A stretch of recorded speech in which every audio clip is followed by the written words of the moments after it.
अच्छे राइटर के लिए अच्छा रीडर बनना भी ज़रूरी है। घर बैठे बैठे काम किया जा सकता है कॉपी राइटिंग का। 2-3 ईयर्स में मेरा एक्सपीरियंस है, लिंक्डइन से बड़ा कोई प्लेटफॉर्म नहीं है। कभी कभी आपको लगता है कि ये आपकी बेस्ट कॉपी, लेकिन क्लाइंट को लग रहा होता है कि नहीं, ये तो शट है।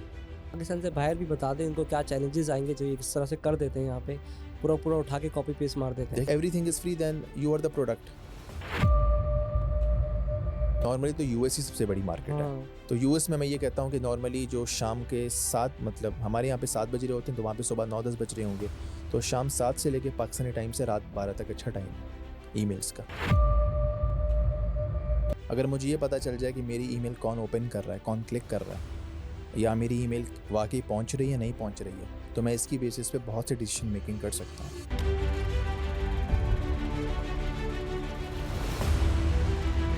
तो ये एक रिमोट वर्कर को, फ्रीलांसर को, एजेंसी ओनर को सोचना चाहिए कि वो अपनी अर्निंग्स के साथ साथ अपने पासपोर्ट पे भी इन्वेस्ट करे, क्योंकि ये उसकी इन्वेस्टमेंट है। अस्सलाम वालेकुम। वालेकुम सलाम। क्या हाल है जुल्करनैन? अल्हम्दुलिल्लाह जी, गुड। सबसे पहला तो मेरा सवाल आपसे ये कि यार आप कॉपी राइटिंग का जो कैरियर है ये क्यों स्टार्ट किया, इसमें ही क्यों आए? बिकॉज राइटिंग का शुरू से इंटरेस्ट था, I was very passionate about writing. तो फिर काफ़ी चीज़ें ट्राई करने के बाद मुझे लगा कि मुझे इसमें जाना चाहिए, और फिर ओवरऑल जो सक्सेस है मुझे फिर इसी में मिली। तो फिर मैंने इसको जो है प्रोफेशनली स्टार्ट किया। डन हो गया। इसके अलावा इतने कैरियर आजकल चल रहे, कोई ई कॉमर्स, हर कोई ई कॉमर्स बेच रहा है, मतलब ई कॉमर्स के कैरियर में आ जाओ, शॉपिफाई करने के लिए। क्योंकि कॉपी राइटिंग में एक जो मैंने चीज़ देखी है, इसमें एक आपकी इंग्लिश बहुत अच्छी होनी चाहिए। Is it correct? देखें, ज़ाहिर है आपने कॉपी राइटिंग जो है वो अंग्रेज़ी में करनी है, तो आपकी लैंग्वेज स्किल्स स्ट्रांग होनी चाहिए। तो ओवरऑल अगर एक शख्स है जिसने ज़िंदगी में लेट्स से कोई बुक रीडिंग की नहीं है, तो अच्छे राइटर के लिए अच्छा रीडर बनना भी ज़रूरी है। तो एक शख्स मेरे पास आता है जिसकी लेट्स से बैकग्राउंड नहीं है, तो उसके लिए डिफ़िकल्टी आएगी, तो लेटर ऑन उसको बहुत टाइम लगेगा। लेकिन तो मेरा बुक्स का इंटरेस्ट होता था। मैंने लेटर ऑन जो है टीचिंग भी की थी। मैंने जो है वो सेल्टा किया था, ये लाइक आप लैंग्वेज की क्वालिफिकेशन होती है कैम्ब्रिज की। तो overall like copy writing was like the part of my journey. तो मुझे इतनी डिफ़िकल्टी नहीं आई। ठीक है। एक और सवाल बहुत ज़्यादा आता है हमारे पास, कॉपी राइटिंग और कंटेंट राइटिंग, इन दोनों में डिफरेंस क्या है? जी, बहुत बड़ा फ़र्क है। कंटेंट राइटिंग के अंदर जो है आप अवेयर करते हैं, लेट्स से थ्रू ब्लॉग्स, आपकी प्रोडक्ट की क्या इन्फॉर्मेशन है। कॉपी राइटिंग में होता है कि आपका पर्पस सेलिंग होता है। आप it's more like a marketing. For example, आपने मैकडोनल्ड की कोई टैगलाइन देखी, आपने कोई भी प्रोडक्ट है, आपको बैनर पे कुछ नज़र आया और आप कन्विंस हो जाते हैं कि मैंने बाय करना है, तो it means that is copy writing. तो कॉपी राइटिंग ठीक है। एक लेमैन को कन्विंस करती है कि आपने वो प्रोडक्ट बाय करना है। That's it. और कंटेंट राइटिंग में आपका ये आ जाएगा, ब्लॉग्स लिख रहे हैं आप। एग्जैक्टली, कंटेंट राइटिंग में इट्स मोर लाइक कि आप ब्लॉग्स, एक इंफॉर्मेशनल जो कंटेंट होता है, आप अवेयर कर रहे होते हैं यूजर्स को कि what exactly you are providing. लेकिन जहाँ पे कॉपी राइटिंग की बात आ जाए, तो वहाँ पे मार्केटिंग एंड सेल्स का पर्सपेक्टिव आ जाता है। तो इट मीन्स कि अब लेट्स से जो मैंने अगर किसी प्रोडक्ट की कॉपी अच्छी है, तो अगर एंड में अगर मैं वो प्रोडक्ट बाय करता हूँ, इट मीन्स के यहाँ पे फिर कॉपी राइटिंग बहुत बड़ा रोल प्ले करती है। अच्छा, ई कॉमर्स में हम जो एक, जैसे अगर मैं अमेजोन पे डिज़ाइन लगा रहा हूँ, उस पर एक डिस्क्रिप्शन आती है। जी। कुछ लोग मैंने देखा उसको कॉपी राइटिंग पे कहते हैं, कुछ उसको कंटेंट राइटिंग कहते हैं। एक ये मिसकॉन्सेप्ट चल रहा है। मैं इसको कॉपी राइटिंग इसलिए कहूँगा कि अगर आप वो प्रोडक्ट की कॉपी पढ़ के आप वो प्रोडक्ट बाय करते हैं, इसका मतलब उस कॉपी ने बहुत बड़ा रोल प्ले किया है, राइट? है। तो जो भी प्रोडक्ट को फॉर एग्जांपल हेल्प करिए सेलिंग में, दैट इज़ कॉपी राइटिंग। अब अमेजॉन लिस्टिंग्स मैंने की हैं, तो उसका टाइटल, उसका बुलेट्स कैसे होने चाहिए। एक बहुत कॉमन एग्जाम्पल दूंगा मैं आपको। लेट्स से एक बेबी ब्लैंकेट है। अब बेबी ब्लैंकेट की एक नॉर्मल इंफॉर्मेशनल कंटेंट है कि इसका मटेरियल ऐसा है, इसके अंदर ये XYZ चीज़ है। लेकिन कॉपी राइटिंग कहाँ पे रोल प्ले करेगी कि अगर मैं ये बोलूँ कि यार for this baby blanket a mother has to wait 9 months, it's a 9 months journey. अब वहाँ पे एक इमोशनल फैक्टर आ गया। अब जो वो यूज़र पढ़ेगा वो कन्विंस हो जाएगा। या लेट्स एक मदर जो उसकी टारगेट ऑडियंस है, ब्लैंकेट तो उसने लेना है ना, तो वो कन्विंस हो जाएगी। So then she gonna buy that product. तो जो चीज़ आपको कन्विंस कर ले बाय करने में, it means that is copy writing. ये टूल्स की आजकल हम एआई की बहुत ज़्यादा बात सुन रहे हैं। जी, मैंने देखा आजकल लोग कॉपी पेस्ट करते हैं और उससे लिख लेते हैं, मतलब मैंने भी खुद भी ट्राई किया और आता है, कंटेंट ठीक आता है, बिल्कुल आता है। वैल्यूएबल होता है। बिल्कुल। देखें, अब वैल्यू जो है वो सब्जेक्टिव है। बहुत दफ़ा हमने सुना है कि पोस्ट AI बहुत सी चीज़ें चेंज हो गई हैं, और काफ़ी लोगों ने बोला कि let's say copy writing is start. बल्कि ऐसा नहीं है, हर एक फील्ड में AI का बहुत बड़ा रोल है। लेकिन इसके साथ साथ बहुत एक इंटेंस कंपटीशन भी हो जाता है, than you have to perform better. अब AI से पहले जो है मेरा जो कंपटीशन था वो मेरी अपनी कॉम्पिटिटर्स के साथ था। अब जब मैं राइटिंग करता हूँ तो मेरा जो कंपटीशन है वो AI टूल्स के साथ है।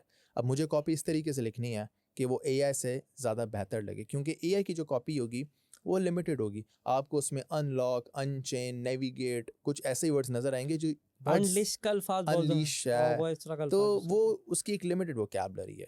तो उसमें ये होता है कि फिर यहाँ पे अगेन सबसे बड़ा फ़ायदा क्या हुआ है कि आपका जो एक रिसर्च प्रोसेस था, जो आपको टाइम लगता था, वो टाइम बहुत रिड्यूस हो गया। तो मैं एक चीज़ अगर 1 हफ़्ते में लिखता था, तो अब मुझे वो शायद 1 दिन से भी कम टाइम लगता।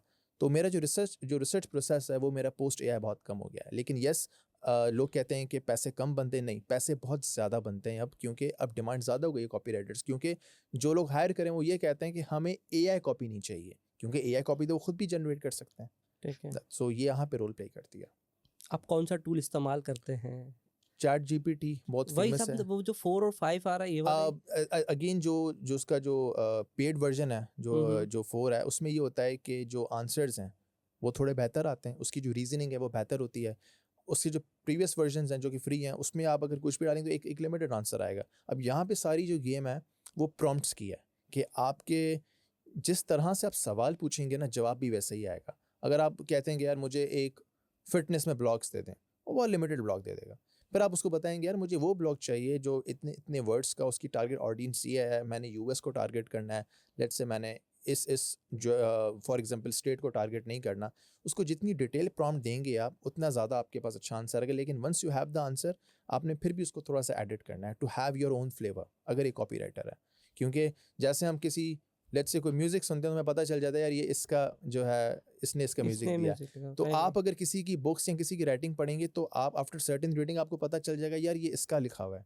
तो वो जो फ्लेवर है, दैट्स द मेन, अगर वो कॉपी राइटर की मेंटेन करता है, नहीं तो वो फिर कॉपी पेस्ट ही होगा। स्टोरी टेलिंग भी इम्पोर्टेंट है इसमें, राइट? बहुत बहुत इंपॉर्टेंट है। और story telling again, it's not उसको एवरीबॉडीज। बताना पड़ेगा प्रॉम्प्ट में जाके कि यार मुझे कोई स्टोरी बना दे। आप ये कह सकते हैं कि इसको अगेन, अब वो स्टोरी फॉर्मेट बोलेगा, किसकी स्टोरी, अब डिफरेंट लोगों की डिफरेंट डिफरेंट है। लेट्स से अलिफ शफक का अपना लेट्स स्टाइल है। आप एग्जाम्पल के थ्रू बता दें, कोई मसला नहीं, कोई अभी देखें, कोई। आप प्रॉम्प्ट जब देंगे, तो अगर मुझे फॉर एग्जांपल लेट्स से अलिफ शफक की स्टोरी टेलिंग पसंद है, तो मैं उसका रेफरेंस दूंगा कि यार मैंने उसकी ये बुक पढ़ी थी, उसमें इस तरह का कॉन्टेक्स्ट था। मैं कुछ पैराग्राफ उससे शेयर करूंगा और मैं बोलूँगा कि दैट इज़ योर सैम्पल, अब मुझे आप इस तरह की कॉपी दी जिसमें ये मेथड यूज़ हो, ये स्ट्रक्चर जो है वो हो। तो वो उसको देखते हुए आपको जो कॉपी देगा, उसमें वो मेथड जो है, जो स्टोरी टेलिंग मेथड है, वो यूज़ किया हुआ होगा। तो अगेन आपने उस टूल को कोई ना कोई रेफरेंस देना है, और उसी की बेसिस पे आपके पास एक अच्छी बेहतर कॉपी जो अच्छा, है वो। मैं एआई के टूल को अगर समराइज करूँ तो एक तो सबसे इंपॉर्टेंट आपने बात की यार, हमारा पेड होना चाहिए, राइट? उसके एग्जैक्टली। बाद आपका प्रॉम्प्ट ठीक होना चाहिए। Prompt engineering. उसके बाद आपने कहा थर्ड कोई ना कोई उसको रेफरेंस है, क्योंकि उसको नहीं एग्जैक्टली। पता कि उसके पास तो इतना डेटा है कि वो कुछ भी आपको ला के दे देगा, एग्जैक्टली। लाइक। तो अब एग्जैक्टली। थर्ड पॉइंट जो इंपॉर्टेंट निकला इसमें, एक चीज़ जो मैंने भी अक्सर यूज़ किया कि वो इस तरह के वर्ड्स यूज़ करता है। मैंने अपने तजुर्बे में इस्तेमाल किया है, मुझे करेक्ट कीजिएगा। मैं लिख देता हूँ यार, मतलब इसको सिंपल इंग्लिश में लिखे तो वो दे देता है थोड़ा आसान, क्योंकि वो कभी कभार ना अनलिस्ट, इवेल्युएट और वो कोई वो नेविगेट, नेविगेट के अल्फाज, तो मैं अनलॉक, उसको बोलता है यार अनचेन। ये सिंपल इंग्लिश में लिख दे, तो वो समझ। तो ये मेरा फार्मूला ठीक है, या इसको कोई और देखें, भी आप हमारे पास उसको ये तरीका कह है? दें कि एक तरह से एक डूज एंड डोंट्स की वोकैबुलरी, भाई ये वर्ड्स मुझे नहीं चाहिए, तो वो वर्ड्स आपको उस कॉपी में नहीं देगा। जैसे आपने बताया कि इस तरह की चीज़ें, डिपेंड ये करता है कि आपकी जो ऑडियंस है वो किस टाइप की है। वो काफ़ी कॉम्प्लेक्स है, तो वो हाई वोकैबुलरी डिमांड करेगी। तो हमें ये देखना पड़ता है कि हम लिख किसके लिए रहे हैं। अच्छा, ठीक है। डिपेंड करता होगा कि फैशन इंडस्ट्री है तो फिर हम उसको मेंशन करेंगे कि ये फैशन इंडस्ट्री से रिलेटेड स्टोरी लिखे है, अगर समथिंग, अगर स्टोरी आप क्या। उसको ज़ारा का, उनके डिफरेंट डिफरेंट ब्रांड्स के एग्जांपल देंगे कि देखें इनकी कॉपी, इनकी स्टोरी टेलिंग किस तरह होती है, और तो वो आपको एक सिमिलर मेथड पे कुछ ना कुछ आपको प्रोवाइड करेगा। फिर again, as a copy writer मेरी जॉब है उसको उसको स्टडी एनालाइज करना कि क्या ये उस हिसाब से है, या मैं उसको फर्दर इंप्रूव कर सकता हूँ। तो it's now more like editor, जो आपकी एडिटिंग होती है ना। So copy writers are now copy editors ठीक है। Post AI. ये बहुत बड़ा एक स्टेटमेंट है, क्योंकि राइटिंग तो अब कम हो गई है, अब एडिटिंग हो गई है, क्योंकि राइटिंग तो आपको एआई से आ रही है। ठीक है। ठीक है। लेकिन अगेन यहाँ भी बहुत बड़ा रोल कॉपी राइटर्स प्ले करते हैं, क्योंकि एंड में जो कॉपी है वो अप्रूव किसने करनी है, कॉपी राइटर्स ने। तो मेक श्योर कि उनकी अंडरस्टैंडिंग अच्छी, उनके फंडामेंटल स्ट्रॉन्ग है, तो वो बहुत अच्छी कॉपी आएगी। जी। अच्छा, बहुत सारे हमारे पास ऐसे लोग हैं जो अभी कैरियर में आना चाहते हैं, लाइक, तो वो कहाँ से स्टार्ट करें? अगर इंग्लिश अच्छी है तो उनको आना चाहिए या नहीं चाहिए? हम्म। बुक रीडिंग का शौक है हम्म। या नहीं है, आना चाहिए या नहीं आना चाहिए? सही है। मल्टीपल फैक्टर आपको ज़्यादा पता होंगे, क्या जी। फैक्टर होने चाहिए? देखें, अगर एक बंदा प्लान करता है कि मैंने लेट्स इस फील्ड में आना है, तो मेक श्योर कि उसकी बुक रीडिंग या उसकी एक राइटिंग अंडरस्टैंडिंग हो, पैशनेट होना चाहिए, क्योंकि कुछ चीज़ें ऐसी होती हैं जो आर्ट के साथ कनेक्टेड होती हैं। Writing is one of that, like music है, राइटिंग है।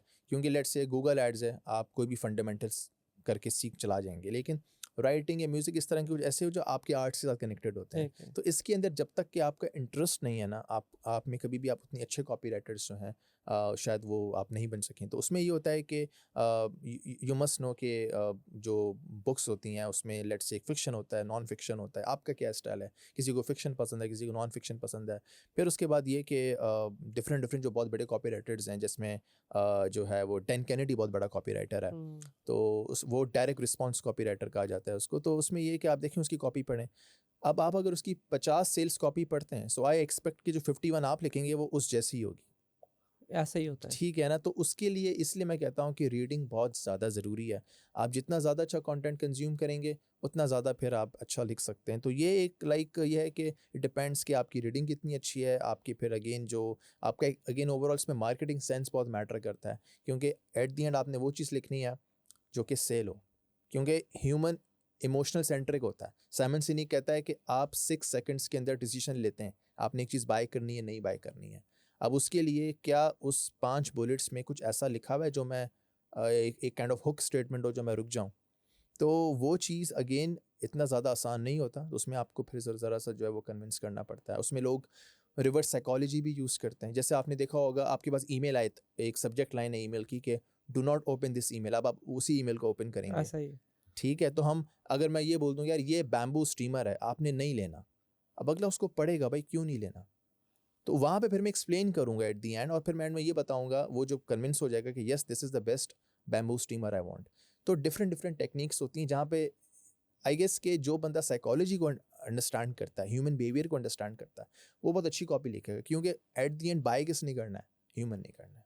तो इसका मतलब फीमेल के लिए ज़्यादा बेहतर है, हाँ? सब्जेक्टिविटी इन्वॉल्व है, लेकिन आई हैव सीन के दोनों अच्छे कॉपी राइटर्स हैं, मेल और फीमेल। लेकिन अगर एक मेल अच्छा अंडरस्टैंड करता है फीमेल को, तो वो बहुत अच्छा कॉपी राइटर है। ये भी अच्छी बात कही आपने। एज भी मैटर करती है? नहीं, किसी एज में। मैंने बहुत से हर एक फील्ड में मैंने देखा है लोग 20s में, 30s में, 40s में, जहाँ आप प्रोसेस को फॉलो कर रहे हैं, आपने प्रॉपर सिस्टम्स को फॉलो किया, प्रॉपर रीडिंग्स आपकी हैं, आपने इसमें सबसे इंपॉर्टेंट है कि आपको मेंटोर किसने किया है। ऐसे नहीं है कि आपने बस उठा के डिफरेंट कोर्सेज करके, नहीं, आपकी कॉपी जब तक कोई रिव्यू करके चेक नहीं करेगा, आप मैं नहीं समझ सकता कि आप उसमें बहुत अच्छे कॉपी राइटर हैं। क्योंकि उसको वैलिडेट करना है कि ये कॉपी किस तरह से अच्छी है। तो मेंटोरशिप इसमें बहुत ज़रूरी है। जब पोर्टफोलियो भी इंपॉर्टेंट होता होगा फिर इसके लिए कि कुछ इस तरह का पोर्टफोलियो, जैसे मुझे ग्राफिक्स का मैं बनता हूँ तो मुझे आइडिया है कि ग्राफिक्स के हमारे पास जो वेबसाइट्स है, हम आके डिज़ाइन डालते हैं तो हमारा पोर्टफोलियो लाइव हो जाता है। बिल्कुल ऐसे ही है। पोर्टफोलियो तो आपका स्टैंड आउट करेगा। लेट्स से मेरे लास्ट 5-10 ब्लॉग्स, मेरी लिस्टिंग्स और मेरे सेल्स पेजेस या मेरे लैंडिंग पेजेस जो मैंने बनाए हैं, तो वो डेफिनेटली क्लाइंट के सामने इसकी स्टैंड कोई आउट। वेबसाइट्स हैं जहाँ जाके अपना पोर्टफोलियो बना सकते हैं ताकि आपके पास एक देखें, पोर्टफोलियो बनाने के बहुत से तरीके हैं। आप पीपीटी टूल यूज़ कर सकते हैं। विज़मी एक बहुत अच्छा टूल है, वो आपको अच्छी ग्राफिक्स में आपका पोर्टफोलियो बना के देता है।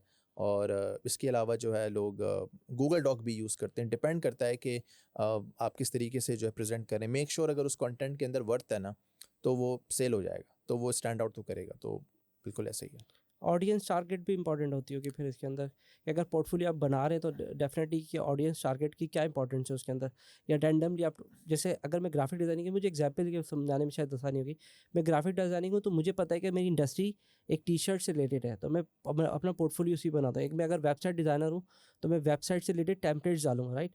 ऐसे ही इज है। इट समथिंग इस पे भी कुछ इस तरह देखें, से है? इसमें ये होता है कि जैसे अगर मैं ईमेल कॉपी ज़्यादा लिखता हूँ, राइट, तो ईमेल कॉपी में एक क्लाइंट वो कहता है कि आप मुझे अपनी ईमेल सैम्पल्स दिखाएं, तो मैं उसको एक अपना ईमेल पोर्टफोलियो दिखाऊंगा। एक कहता है, अब डिपेंड करता है कि मुझसे क्लाइंट की रिक्वायरमेंट्स क्या है, वो क्या मांग रहा है मुझसे, तो मैं उसको वही तो पोर्टफोलियो इसमें दिखाऊँ। भी लाइक समथिंग इस तरह के कोई कैरियर है? ईमेल मार्केटिंग का कैरियर डिफरेंट है, और इसमें आप ऐसे कह लें कि कॉपी, कैटेगरीज कह लें यस, इसका। Copy writing is like main overall. उसके अंदर फिर सब निशेज़ होती हैं। कोई ईमेल कॉपी करता है, कोई वीडियो सेल्स लेटर की कॉपी करता है, कोई लैंडिंग पेज करता है, कोई मतलब जो है ब्लॉग्स की तरफ जाता है, और कोई मतलब डिफरेंट। इट डिपेंड्स कि आपका इंटरेस्ट क्या है। क्योंकि वंस यू डिसाइड कि आपने कॉपी राइटिंग में जाना है, फिर लेटर ऑन आपने अपनी नीश को सेलेक्ट करना है। क्योंकि जैसे वही एग्जाम्पल हो गया डॉक्टर एंड सर्जन, सर्जन ज़्यादा कमाते हैं कि सर्जन जो है वो स्पेशलाइजेशन होती है उसकी। तो कॉपी राइटिंग के अंदर भी you have to pick your niche कि आपने किस तरफ जाना है। हाँ, ये बहुत इंपॉर्टेंट है। मैं आपसे बात करके मुझे आइडिया हुआ कि जैसे हम ग्राफिक डिज़ाइनर हैं, तो हाँ हम सिर्फ एक डिज़ाइनिंग कर सकते हैं, हम जी। वेब डिज़ाइनिंग नहीं कर सकते। लेट्स इन कैटेगरी अगर हम डिज़ाइनिंग पे तो आ गए, लेकिन उसके अंदर भी सब नीच आ रहे। तो इसी तरह से आपके एरिया में भी होगा कि अगर वो ईमेल मार्केटिंग में आ गया तो फिर वो उसी में रहेगा, ऐसे ही या है। फिर अगर वो फैशन में आ गया तो उसी में उसकी एक्सपर्टीज ऐसा हो, ही उसी है। से रिलेटेड बुक इसका पढ़ता इसका रहे, राइट? फ़ायदा ये होगा कि ओवरऑल उसमें उसको कंटेंट आराम से क्रिएट कर सकता है, क्योंकि अगर वो हर चीज़ पे कंटेंट क्रिएट करेगा तो उसकी मिसाल ऐसे है कि if you are talking to everybody then you are talking to nobody. ठीक है, आज मैं एक चीज़ पे बात करता हूँ, दूसरे दिन मैं दूसरी चीज़ पे बात करता हूँ, तीसरे दिन मैं जो है वो तीसरी चीज़ पे बात करता हूँ, तो वो ऑडियंस मेरी कंफ्यूज हो जाएगी कि ये एग्जैक्टली सेल क्या कर रहा है। तो ये चीज़ इंपॉर्टेंट है कि आपने एक सर्टेन डायरेक्शन में जाना होता है। अच्छा, एक बात बताएं, फाइबर और अपवर्क का बहुत नाम सुनते हैं, इस पे तकरीबन कितने पैसे बन जाएंगे? देखिए, मैंने तो लोगों को देखा भी है, इवन मैं ऐसे लोगों को जानता हूँ कि जिन्होंने अपनी प्रॉपर्टीज़ बना ली, और ऐसे ऐसे लोग हैं जो टॉप रेटेड प्लस के बाद लाइक उन्होंने साल में करोड़ों निकाल लिए इनविजिबल रह के। और तो फाइवर हो, अपवर्क को डेफिनेटली अच्छा खासा पोटेंशियल है।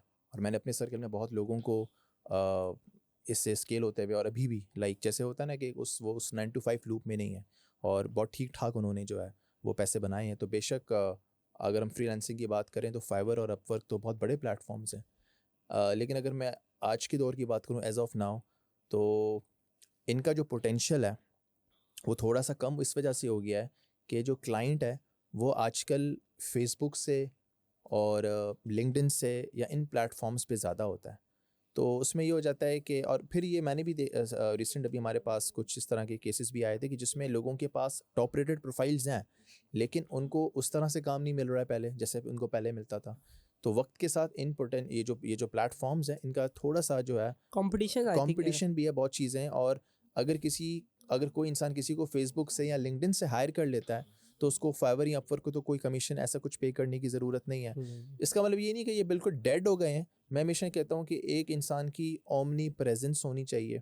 वो अगर फाइवर पर है, वो अपवर्क पर है, तो वाई नॉट वो लिंक्डइन पर हो, वो ट्विटर पर हो, वो फेसबुक पर हो।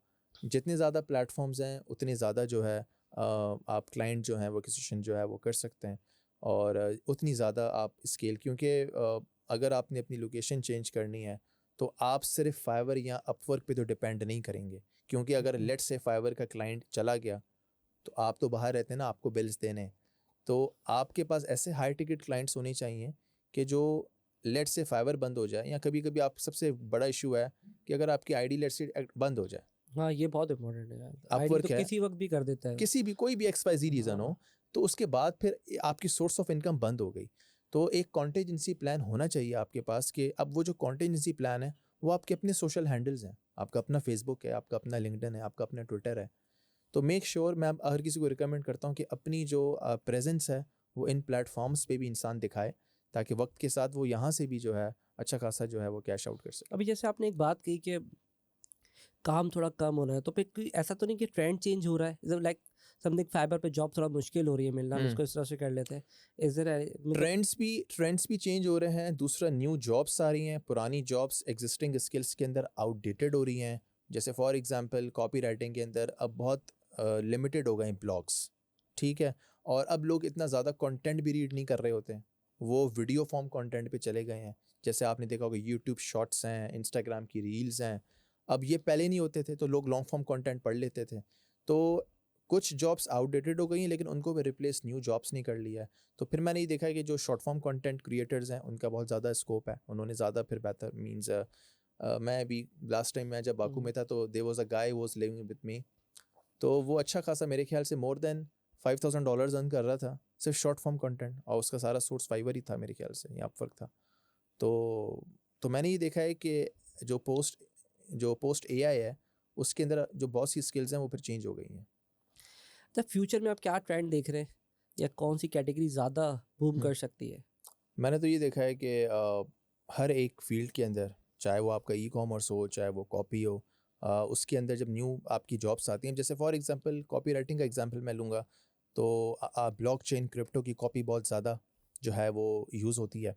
तो इसमें ये होता है कि हम देखते हैं कि ट्रेंडिंग नीश क्या हैं, और health and fitness articles like let's बहुत पोस्ट कोविड बहुत से लोग जो हैं वो हेल्थ एंड फिटनेस पे आ गए हैं, तो उसका काम फिर बहुत ज़्यादा है। तो ये इसके अलावा एक नीश है आपकी जो आप कह लें कि मेंटल फिटनेस, राइट, स्पिरिचुअलिटी, ये भी काफ़ी इसमें जो है वो गोरे इंटरेस्टेड होते हैं। तो ये वो निशेज़ हैं। इसके अलावा मींस जैसे मैंने आपको बताया था कि शॉर्ट फॉर्म जो कंटेंट है, चाहे वो कॉपी के अंदर हो, चाहे वो फिर रील्स के अंदर हो, चाहे वो वीडियोस के अंदर हो, लोग पसंद करते हैं क्योंकि they don't have a lot of time कि वो कोई 1 घंटा 2 घंटे 3 घंटे बैठें। हार्डली कोई फ्रैक्शन होंगे, लेकिन मासिस की अगर हम बात करें तो उसमें तो वो स्किप करते हैं जल्दी, तो उनको वो 1 मिनट में अगर आपने बात समझा दी तो समझा दी। उसमें ये भी तो हम ट्राई कर सकते हैं कि अभी टेक्स्ट टू वीडियो कन्वर्ट हो जाता है ऑटोमेटिकली कुछ हाँ सॉफ्टवेयर है, तो कभी ट्राई किया है कि आपका छोटा कंटेंट है उसको वीडियो में कर दें? या क्या अब तो लिखना जानते हैं ना, जो लिखना जानते हैं उसके बाद तो पावर है, जी तो जी इस जी। तरह से भी पॉसिबिलिटी है आप ये कह रहे हैं कि टेक्स्ट से जो है वो वीडियो में आ वीडियो जाए। में कन्वर्ट करके लगा दें पोर्टफोलियो में अपना, हाँ कर सकते हैं, लेकिन देखें अगर लेकिन जो वो हमारा काम नहीं आई थिंक। हाँ जो जो कॉपी राइटर हमें लेट्स से हमें जो हायर करा उसको वीडियो में इंटरेस्टेड नहीं है, उसको तो फिर कॉपी में इंटरेस्टेड है, तो वो यही देखेगा कि इसकी इसकी राइटिंग स्किल्स क्या है। जैसे एक और मैटर इसमें मैंने देखा है कि लोग दूसरों का कंटेंट कॉपी कर लेते हैं। इथिकल अगर मैं बात करूं, तो किस तरह के आपने कॉन्सेप्ट देखा है जो आप रिकमेंड करो यार ये ना करना चाहिए? क्योंकि मैंने देखें बहुत सारी चीज़ें देखी हैं ऐसी। आप कर लें कॉपी, आप पूरा कॉपी उठा दें, जब आप पूरा कॉपी करें तो वाई नॉट कि उसका नेम भी कॉपी करें, उसको बता दें कि मैंने ये सोर्स यहाँ से उठाई है। सबसे बड़ा फ़ायदा आपको ये होता है कि आप जब किसी को टैग करते हैं तो आप उसकी ऑडियंस भी कैप्चर करते हैं, ज़ाहिर है उसकी ऑडियंस को भी नोटिफाई होता है, तो there is no harm in copying, लेकिन जो ओरिजिनल सोर्स है उसको आप ज़रूर जो है वो मतलब उसको आप ऑनर करें। मैंने पढ़ा था एमबीए में, वो एपीए कुछ कहलाता है ना, वो सोर्स ऑफ टैगिंग इस तरह का कुछ होता है। जैसे आप एक एपीए टैग्स रिसर्च, लगाते जैसे हैं आप कुछ। अपनी सम रिसर्च सबमिट करते हैं हाँ, अपने एमबीएस बीबीएस में, तो हम हम एंड उसमें में नाम देते हैं आखिर जो में। पूरी बिब्लियोग्राफी होती है बताते हैं ना कि ये चीज़ मैंने यहाँ से उठाई है, तो वही चीज़ हमारे एथिक्स जो कि नहीं होते अनफॉर्चुनेटली, लेकिन हमें फोकस ये करना चाहिए कि हम अगर कोई सोर्स उठा रहे हैं तो उसको कोड ज़रूर करें। पाकिस्तान में तो चल जाता है, पाकिस्तान से बाहर उनको बता देंगे पाकिस्तान में क्या, हर चीज़ चल जाती है ऐसे तो। पाकिस्तान से बाहर भी बता दें इनको क्या चैलेंजेस आएंगे जो ये किस तरह से कर देते हैं यहाँ पे, पूरा पूरा उठा के कॉपी पेस्ट मार देते हैं। देखिए वो प्लेजरिज्म के अंदर अगर हम्म डिटेक्ट हो गया तो हम्म। आपकी डिग्री भी स्टेक पर है, लाइक आपको पिनलाइज किया जाएगा एक चीज़ हद तक। 5% आप कह लें कॉपी हो, लेकिन अगर एक बंदा 100% कॉपी कर लेगा तो वो प्योर प्लेजरिज्म के सॉफ्टवेयर में आ जाएगा, तो वो रिकमेंडेड नहीं है। क्लाइंट अगर जैसे आपने कहा फाइबर और अपवर्क की अगर हम बात करें तो मुश्किल है थोड़ा क्लाइंट, इसके अलावा कौन से और तरीके हो सकते हैं? मैं इस वक्त कहता हूँ कि जो पर्सनल ब्रांडिंग है हम्म वो सबसे ज़्यादा आपको क्लाइंट दिलाती है। और जैसे हम एक प्रोडक्ट की ब्रांडिंग करते हैं तो एक इंसान ख़ुद भी अपनी ब्रांडिंग करता है, तो हम्म। आपका फेसबुक, आपका इंस्टा, आपका लिंक्डइन बेहतरीन सोर्स है आपको प्रमोट करने के लिए। और सबसे मज़े की बात ये कि सारे फ्री प्लेटफॉर्म्स हैं, ठीक है। अब आपने देखा होगा कि फेसबुक का वो जो ब्लू टिक आ गया, लेकिन ज़रूरी नहीं है कि आपको ब्लू टिक की ज़रूरत हो, लेकिन यहाँ पे आप सबसे बेस्ट वे में अपने आप को, मतलब मैंने देखा है कि मैक्सिमम क्लाइंट मैंने जो सिक्योर किए हैं वो मैंने इन्हीं प्लेटफॉर्म से किए हैं। और अपवर्क और फाइवर के बहुत कम किए होंगे, लेकिन अगर मैं कहीं बाहर ट्रैवल कर रहा हूँ तो मुझे किसी ने डीएम कर दिया मेरी कोई रील देख के, या मैंने कोई बाहर कोई वीडियो बनाई उस पर मैंने कोई काम की चीज़ बता दी विद इन 1 मिनट, और मेरे पास वो फिर डीएम आ गया, तो मेरे लिए तो सबसे बेस्ट वे है कि मैं आराम से क्लाइंट को सिक्योर कर रहा हूँ। आपने कभी इसको एनालाइज किया कि 5 से 10 साल तक ये रहेगा कैरियर, या स्विच ऑन हो जाएगा जैसे एआई टूल्स अभी आ रहे हैं? एज आप कॉपी राइटिंग हाँ, फील्ड ये की बात कर रहे हैं? मुझे ऐसा लगता है कि वो ज़्यादा स्मार्ट हो जाएंगे आगे जाके। नहीं, देखें एट द एंड आपको ह्यूमन तो चाहिए चीज़ों को एग्जीक्यूट करने के लिए। कुछ जॉब्स जो हैं वो बिल्कुल कम ज़रूर हो जाएंगी, लेकिन एट द एंड यहाँ पे फिर ये है कि जो बंदा क्वालिटी वाला है वो रिप्लेस नहीं हो सकता, वो रिप्लेस नहीं हो सकता। अच्छा, हम एक एरिया डिफाइन करते हैं, हम करते हैं ईमेल मार्केटिंग के ऊपर बात, राइट? क्योंकि ये बहुत इंपॉर्टेंट है, और मैं एज अ कैरियर में मैंने स्टार्टिंग में देखा कि ईमेल मार्केटिंग से बहुत आराम से क्लाइंट आता है। तो इसमें कॉपी राइटिंग का या कंटेंट राइटिंग तो नहीं, क्योंकि ब्लॉग्स है, क्या इम्पैक्ट पड़ता है ये, मतलब कितना इंपॉर्टेंट है ये? अच्छा, आपने ईमेल मार्केटिंग की बात की तो मैं ये हम्म कहता हूँ कि ये सबसे बड़ा आपका बेस्ट वे है क्लाइंट जो है वो एक्वायर करने का, क्योंकि इसकी जो कॉस्ट है अगर मैं बाकी मेथड से कंपेयर करूँ, फेसबुक एड्स, गूगल एड्स, बहुत कम है। और बहुत से आपके पास ऐसे टूल्स हैं जो आपको ये बताते हैं कि अगर मुझे ये पता चल जाए कि मेरी ईमेल कौन ओपन कर रहा है, कौन क्लिक कर रहा है, या मेरी ईमेल वाकई पहुंच रही है नहीं पहुंच रही है, तो मैं इसकी बेसिस पे बहुत से डिसीजन मेकिंग कर सकता हूँ। तो मैंने ये देखा है कि इवन कॉपी राइटिंग के अंदर जो ईमेल मार्केटिंग में जो हम जिस तरह की ईमेल कॉपी लिखते हैं, तो वो अगर स्टैंड आउट करती तो डेफिनेटली, अगर लेट्स से मेरे पास कोई 1000 लोगों की लिस्ट है जिनको मैंने टारगेट करना है, तो अगर मैं उसमें से फॉर एग्ज़ाम्पल 10 भी सिक्योर कर लेता हूँ तो मेरी ये ईजी मनी है, मेरा ये रिकरिंग क्लाइंट है। तो ईमेल मार्केटिंग को लोग इतना ज़्यादा, ख़ासकर मैंने देखा है कि पाकिस्तान में लोग इतना नहीं देख रहे होते, लेकिन अगर मैं वेस्ट की बात करूं तो उनका बहुत ज़्यादा फोकस होता है, क्योंकि वो लोग ईमेल सेंड भी करते हैं और ईमेल पढ़ते भी हैं। हमारे पास यहाँ पे ईमेल इवन पढ़ने का भी इतना रुझान नहीं है। व्हाट्सएप चलता है हमारे साथ। एग्जैक्टली व्हाट्सएप चलता है। तो अगेन मैं तो हम वेस्ट के इसलिए एग्जांपल लेंगे, ज़्यादा हमारा मेजोरिटी काम वहीं से ही होता है, तो मैंने जब ये देखा था कि ईमेल का इतना अच्छा जो है वो बड़ा पोटेंशियल है और हम कितनी इजीली जो है अपनी सर्विसेज को मार्केट कर सकते हैं, तो फिर मैंने कॉपी राइटिंग के अंदर ईमेल को एज अ नीश मैंने पिक किया। और ठीक उसमें ये होता है कि हम जब चाहे वो कोचेज़ हों, ई कॉमर्स ब्रांड ओनर्स हों, हम अगर उनकी लिस्ट है, फॉर एग्जांपल अगर एक किसी का लेट्स से शॉपिफाई स्टोर है जिस पे वो कोई प्रोडक्ट बेच रहा है, अब अगर वो गूगल ऐड चलाता है या फेसबुक ऐड्स चलाता है, लेकिन अगर मैं उसको ये कहता हूँ कि आपके पास ज़ाहिर है आपने लोगों ने बाई किया होगा तो आपके पास एक लिस्ट होगी। अगर वो अज्यूम करें कि लिस्ट है उसके पास कोई 50,000 लोगों की, अब उनको फिर मेरा काम ये होगा कि मैंने उनको ईमेल सीक्वेंसेस भेजनी है और मैंने विथ माई कॉपी कन्वर्ट करना है। अब यहाँ पे उसको कोई ऐड नहीं चलाना पड़ा और इसके अंदर मेरे पास अच्छी खासी सेल्स जो हैं वो मैं लेके आ सकता हूँ। तो मैं जिन जिन क्लाइंट के साथ काम करता हूँ, तो अगर मैं उनको सेल ला के देता हूँ तो वो मुझे उसका कमीशन देते हैं। What ever they earn I get that 15 to 20% of it. तो मेरा अगर उनका अगर 3,000 बनता है तो मेरा उसमें से आराम से 20% अगर आप निकाल लें तो मेरे लिए वो ईजी मनी है, क्योंकि मैं उनको फ़ायदा दे रहा हूँ और वो फिर मुझे ज़ाहिर डेफिनेटली फ़ायदा देंगे। है। तो क्यों ट्राई नहीं करते हम चैट जीडीपी से जाके बोलते हैं वो लिख के दे देगा हमें? देखें, मैं आपको ये बता रहा हूँ ना कि चैट जीपीटी से आपने जो भी कॉपी निकलेगी उसको अगेन एक एक जो कॉपी राइटर है उसने उस पर फर्दर काम करना है, क्योंकि जब अच्छा खासा कंटेंट एआई का आ जाता है तो हर कोई वही यूज़ कर रहा होता है, तो इंसान पढ़ पढ़ के भी बोर हो जाता है, उसको कुछ नया चाहिए। तो यहाँ पे अगेन वो कहते हैं ना कि ठीक है। How to stand out in a 2 second world, तो वहाँ पे आपने फिर थोड़ी सी चीज़ों को स्टैंड आउट करना है। तो यहाँ पे फिर इसीलिए मैंने कहा कि जो कॉपी राइटर्स हैं वो अब ज़्यादा चार्ज करते हैं, वो रीज़न ये है कि उनको स्टैंड आउट करना होता है। अच्छा, ईमेल मार्केटिंग में देखिए ना टूल्स हमें सपोर्ट ही नहीं करते हैं। मैंने मल्टीपल दफ़ा ट्राई किया, जैसे नहीं नहीं, मेल हमारे चैम्प है। पास मेल चैम्प है, ये तो आपको घुसने भी नहीं देते हैं यार, ये तो अंदर क्यों नहीं, घुसने। आपके पास देखें कन्वर्ट किट है, एक्टिव कैंपेन है, बहुत अच्छे टूल्स हैं अपनी ईमेल मार्केटिंग के लिए और ये आपको ये सारे सारे शॉपिफाई से रिलेटेड बात कर रहे हैं, ये ओपिनियन? शॉपिफाई के लिए तो आप अपना आई गेस ये जो क्लेवो टूल है ये कनेक्ट कर रहे होते हैं और इसके अंदर आपका देखें टूल्स आपके पास अवेलेबल हैं बेस्ड ऑन कि आपको एग्जैक्टली क्या चाहिए। लेकिन ईमेल मार्केटिंग जो आपने करनी है वो डेफिनेटली इन टूल्स के थ्रू ही करनी है और इसी के अंदर फिर हम जब देख रहे होते हैं कि लोग मिलियन से भी ज़्यादा जो तो सेल्स इज इट सिक्योरिटी का इशू नहीं है कि वो आपको डेटाबेस दे रहा है अपना और आप उसको मिसयूज कर सकते हो? नहीं कर सकते? नहीं नहीं नहीं, किसी के पास टाइम का है ये, मतलब हम लोग ऐसे सोचते होंगे लेकिन नहीं, जैसे इधर मिसाल के तौर पे अज्यूम करते हैं मेरा डेटाबेस है, मेरी कंपनी का बहुत 50,000 का डेटाबेस है, मैंने आपको एक्सेस दे दिया। ज़ोहो मैंने तो नॉर्मली ज़ोहो यूज़ करता हूँ, मैंने आपको एक्सेस दिया, तो आप उसको कैसे, आपको पूरा पूरा एक्सेस जाएगा या सब, या राइट्स देखें के साथ? आपकी लिस्ट होगी लेट्स से 50,000 हाँ, लोगों की, उसको 50,000। मैं मैनेज कर रहा हूँ। हम्म, देखें वो जो अब बाय करें वो आपको जानते हैं, वो मुझे नहीं जानते हैं, नहीं मैं लिस्ट जानते। लेके भी आ जाऊँ मुझसे वो खरीदेंगे नहीं। पीछे ब्रांड आपका है, हम्म। जैसे माइक्रोसॉफ्ट के पीछे बिल गेट्स है या एप्पल के पीछे स्टीव जॉब है, तो लोग ब्रांड के पीछे देखते हैं कि फेस कौन है। तो एक इंसान की भी अपनी एक फेस वैल्यू भी होती है, तो हम जो भी सेल कर रहे होते हैं तो डेफिनेटली ब्रांड मैटर करता है, उसी ब्रांड के थ्रू ईमेल जा रही है ना उसको।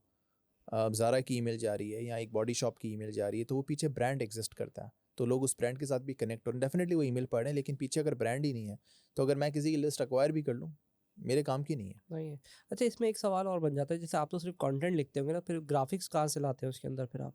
अच्छा देखिए, ग्राफिक्स तो फॉर एग्जांपल अब जैसे यहाँ पे हमारे पास एआई टूल है मिड जर्नी, हम्म। आपके पास अगर अच्छी प्रॉम्प्ट है आप बहुत अच्छा ग्राफिक निकाल सकते हैं, लेकिन अगेन यहाँ पे फिर आपने अलाइन करना है अपने आप को ग्राफिक डिज़ाइनर्स के साथ। तो जैसे मैंने कहा ना कि ये एक पूरा सिस्टम है कि मैंने कॉपी की, फिर ग्राफिक्स वाला ग्राफिक्स करेगा और उसके बाद फिर अगर उसमें कोई टेक्निकल वाला पार्ट है तो वो कोई मतलब जो ऑटोमेशंस की आप कह लें कि यार अब देखिए ना ईमेल्स का सबसे बड़ा फ़ायदा ये होता है कि आप इसको शेड्यूल कर सकते हैं। मतलब अगर नेक्स्ट वीक की मैं पहले से ईमेल शेड्यूल कर लूँ कि यार मंडे वेडनेसडे थर्सडे रात को 10 बजे इन सबको ईमेल्स चली जाए, और अगर वो ईमेल ओपन करते हैं तो नेक्स्ट सीक्वेंस तब चली जाएगी। तो इसका फ़ायदा ये होता है कि आने वाले 15-20 दिन मैंने पहले ही सारा सीक्वेंसेस बना ली और नेक्स्ट 15 डेज़ मैं फ्री बैठा हुआ हूँ। तो ये सबसे बड़ा फ़ायदा है। तो आपको टूल्स भी चलाने आना चाहिए, जो तो एग्जैक्टली मुझे जो आपसे बात करके लगा कि उसको ये पता होना चाहिए कि ये टूल्स भी हैं। हर बिफोर दैट मुझे ये लग रहा था कि सिर्फ कंटेंट लिख के वो दे नहीं, देगा किसी को, लेकिन आपको पूरा मैनेज करके देना अब पड़ेगा। क्लाइंट ये डिमांड करता है कि अगर एक बंदा let's say email copy marketing पे काम करे तो हम्म। उसको कोई टूल्स का पता हो। कन्वर्ट किट है, मेल चिम्प है, एक्टिव कैंपेन है, आपका कुछ बड़े सॉफ्टवेयर्स हैं, गो हाई लेवल ये है, तो बहुत कार्टर। महंगे हैं यार, मैंने देखे बहुत महंगे हैं। देखें बिल्कुल महंगे हैं, लेकिन आप मुझे बताइए कि अगर आपको एक जगह से $10,000 आने हैं तो आप $1,000 तो लगाएंगे ना अपने क्योंकि सिस्टम्स पे। मैं कल ही देख रहा था रात में, मेरे पास था 50,000 का, तो मुझे तकरीबन $450 जोहो चार्ज कर रहा था। जोहो की मुझे जहाँ तक याद पड़ रहा आप देखें, अब जैसे गो हाई लेवल है वो आपको सारा कुछ बेसिक पैकेज में $97 में देता है, फिर एक उनका स्टार्ट एक और पैकेज है, तो बेस्ड ऑन द रिक्वायरमेंट आप देखें उसकी बेसिस क्योंकि पे आप इतनी ज़्यादा ईमेल्स भी नहीं मार सकते ना। मैंने ये ट्राई किया, आप बस वीक में एक दफ़ा मार दें, वरना तो फिर वो अनसब्सक्राइब वो मार देता है। एग्जैक्टली ये भी होता है। ये तो मैंने मैंने देखा इसीलिए है। बताया कि we have to build the connection with the lead. या फिर आप क्योंकि ऐसा करें कि वो इंगेज हो आपके साथ कि यार ये इन्फॉर्मेशन अच्छी आप ऐसे देता क्या है। लें कि एक लीड, एक ईमेल इज इक्वल टू $1। अगर आपके पास 50,000 की लीड्स है, इसका मतलब $50,000 you are leaving on the table. आप उसको कैपिटलाइज कर सकते हैं। अब वो आप थ्रू न्यूज़लेटर, थ्रू उनको फ्री प्रोडक्ट, थ्रू कैसे भी करें, लेकिन अगर वो 50,000 लीड्स आपके साथ कनेक्ट हो गई तो आप आराम से उसमें से अच्छा खासा रेवेन्यू कैप्चर कर सकते हैं। ये किस बेस पर आपने निकाला है? एक ये जर्नल जो अच्छा, ये स्टडी है? नहीं मैं ये ये स्टडी तो मतलब आप इसको कोई रेफरेंस है किसका, या आपका आपका नहीं आपका? नहीं नहीं मैंने ये असेस किया है कि अच्छा, मेरे लेट्स से एक मैं क्लाइंट की लिस्ट मैनेज कर रहा होता हूँ, वो 30,000 की है। क्योंकि मैं अपनी कैलकुलेशन बैक पे चला रहा हूँ ना, नहीं नहीं तो नहीं मेरे नहीं पास भी 50,000 का डेटा है, तो मैंने कहा मतलब आप ये 50,000 क्या आने चाहिए। आने नहीं चाहिए, पोटेंशियल मौजूद है। हाँ, ठीक, पोटेंशियल मौजूद है, आप ये कहना चाह। पोटेंशियल मौजूद है। अगर एक अच्छा कॉपी राइटर और अच्छी टीम हो तो वो डेफिनेटली, मैं ये कहता हूँ कि अगर लेट से छोड़ दें $50,000 को, अगर आप उस लिस्ट से $10,000 भी निकाल लेते हैं, that is good, that is easy money ना। क्योंकि जिन लोगों की लीड्स आपके पास हैं, आप उनको ईमेल्स भेजेंगे, उनको गिव अवे कुछ भी करेंगे तो उन्होंने पढ़ना है, राइट? अगर उनके इनबॉक्स में ईमेल आ रही है, और गोरे तो पढ़ते हैं, स्पैम में चली जाए, जंक में हम्म। चली जाए, फिर भी लोग शायद एट टाइम्स लोग अपना जंक चेक कर लेते हैं, लेकिन इनबॉक्स में गई, ये वही बात हो गई कि आप अगर किसी को TCS या फेडेक्स करते हैं तो उसके घर पे पहुंचेगा। पहुंचेगा। लेकिन आप किसी का, आपका जो फेसबुक का ऐड है, गूगल का ऐड है, ज़रूरी नहीं है कि वो एग्जैक्टली वहाँ तक पहुंचेगा, क्योंकि बीच में एल्गोरिथम्स इन्वॉल्व हैं। ईमेल्स के अंदर बीच में एल्गोरिथम्स इन्वॉल्व नहीं है। अगर एड्रेस पता है तो आपका पैगाम पहुंच जाएगा। इनबॉक्स तो आता है, एग्जैक्टली अनटिल अनलेस के वो ऐसा कंटेंट उसके बीच में न डालें। एग्जैक्टली यही और है, वो अब तो बहुत बहुत ज़्यादा रिस्ट्रिक्शन है, पहले तो बहुत आसान था। ऐसा ही था। ये तो मैं 2006 से सर्विसेज यूज़ करता हुआ आ रहा जी हूँ, और इसका तो पोटेंशियल आज भी मौजूद है। बिल्कुल है। ईमेल देखें, मोस्ट लाइक वो आप कह लें कि पुराना मेथड है लेकिन अभी तक रेलिवेंट है। ये नहीं होगा, जैसे फेसबुक के अंदर बहुत सारी चीज़ें चेंज हो गई हैं। चेंज हुई, लोग इंस्टा पे आ गए, कोई ट्विटर पे आ गया, लेकिन ईमेल का वही लाइक मैं कहता हूँ कि जो चलता हुआ आ रहा है अभी तक वैसे ही है। अच्छा, कुछ लोग होते हैं कि वो लिस्ट खरीद लेते हैं, जी वैल्यूएबल होता है?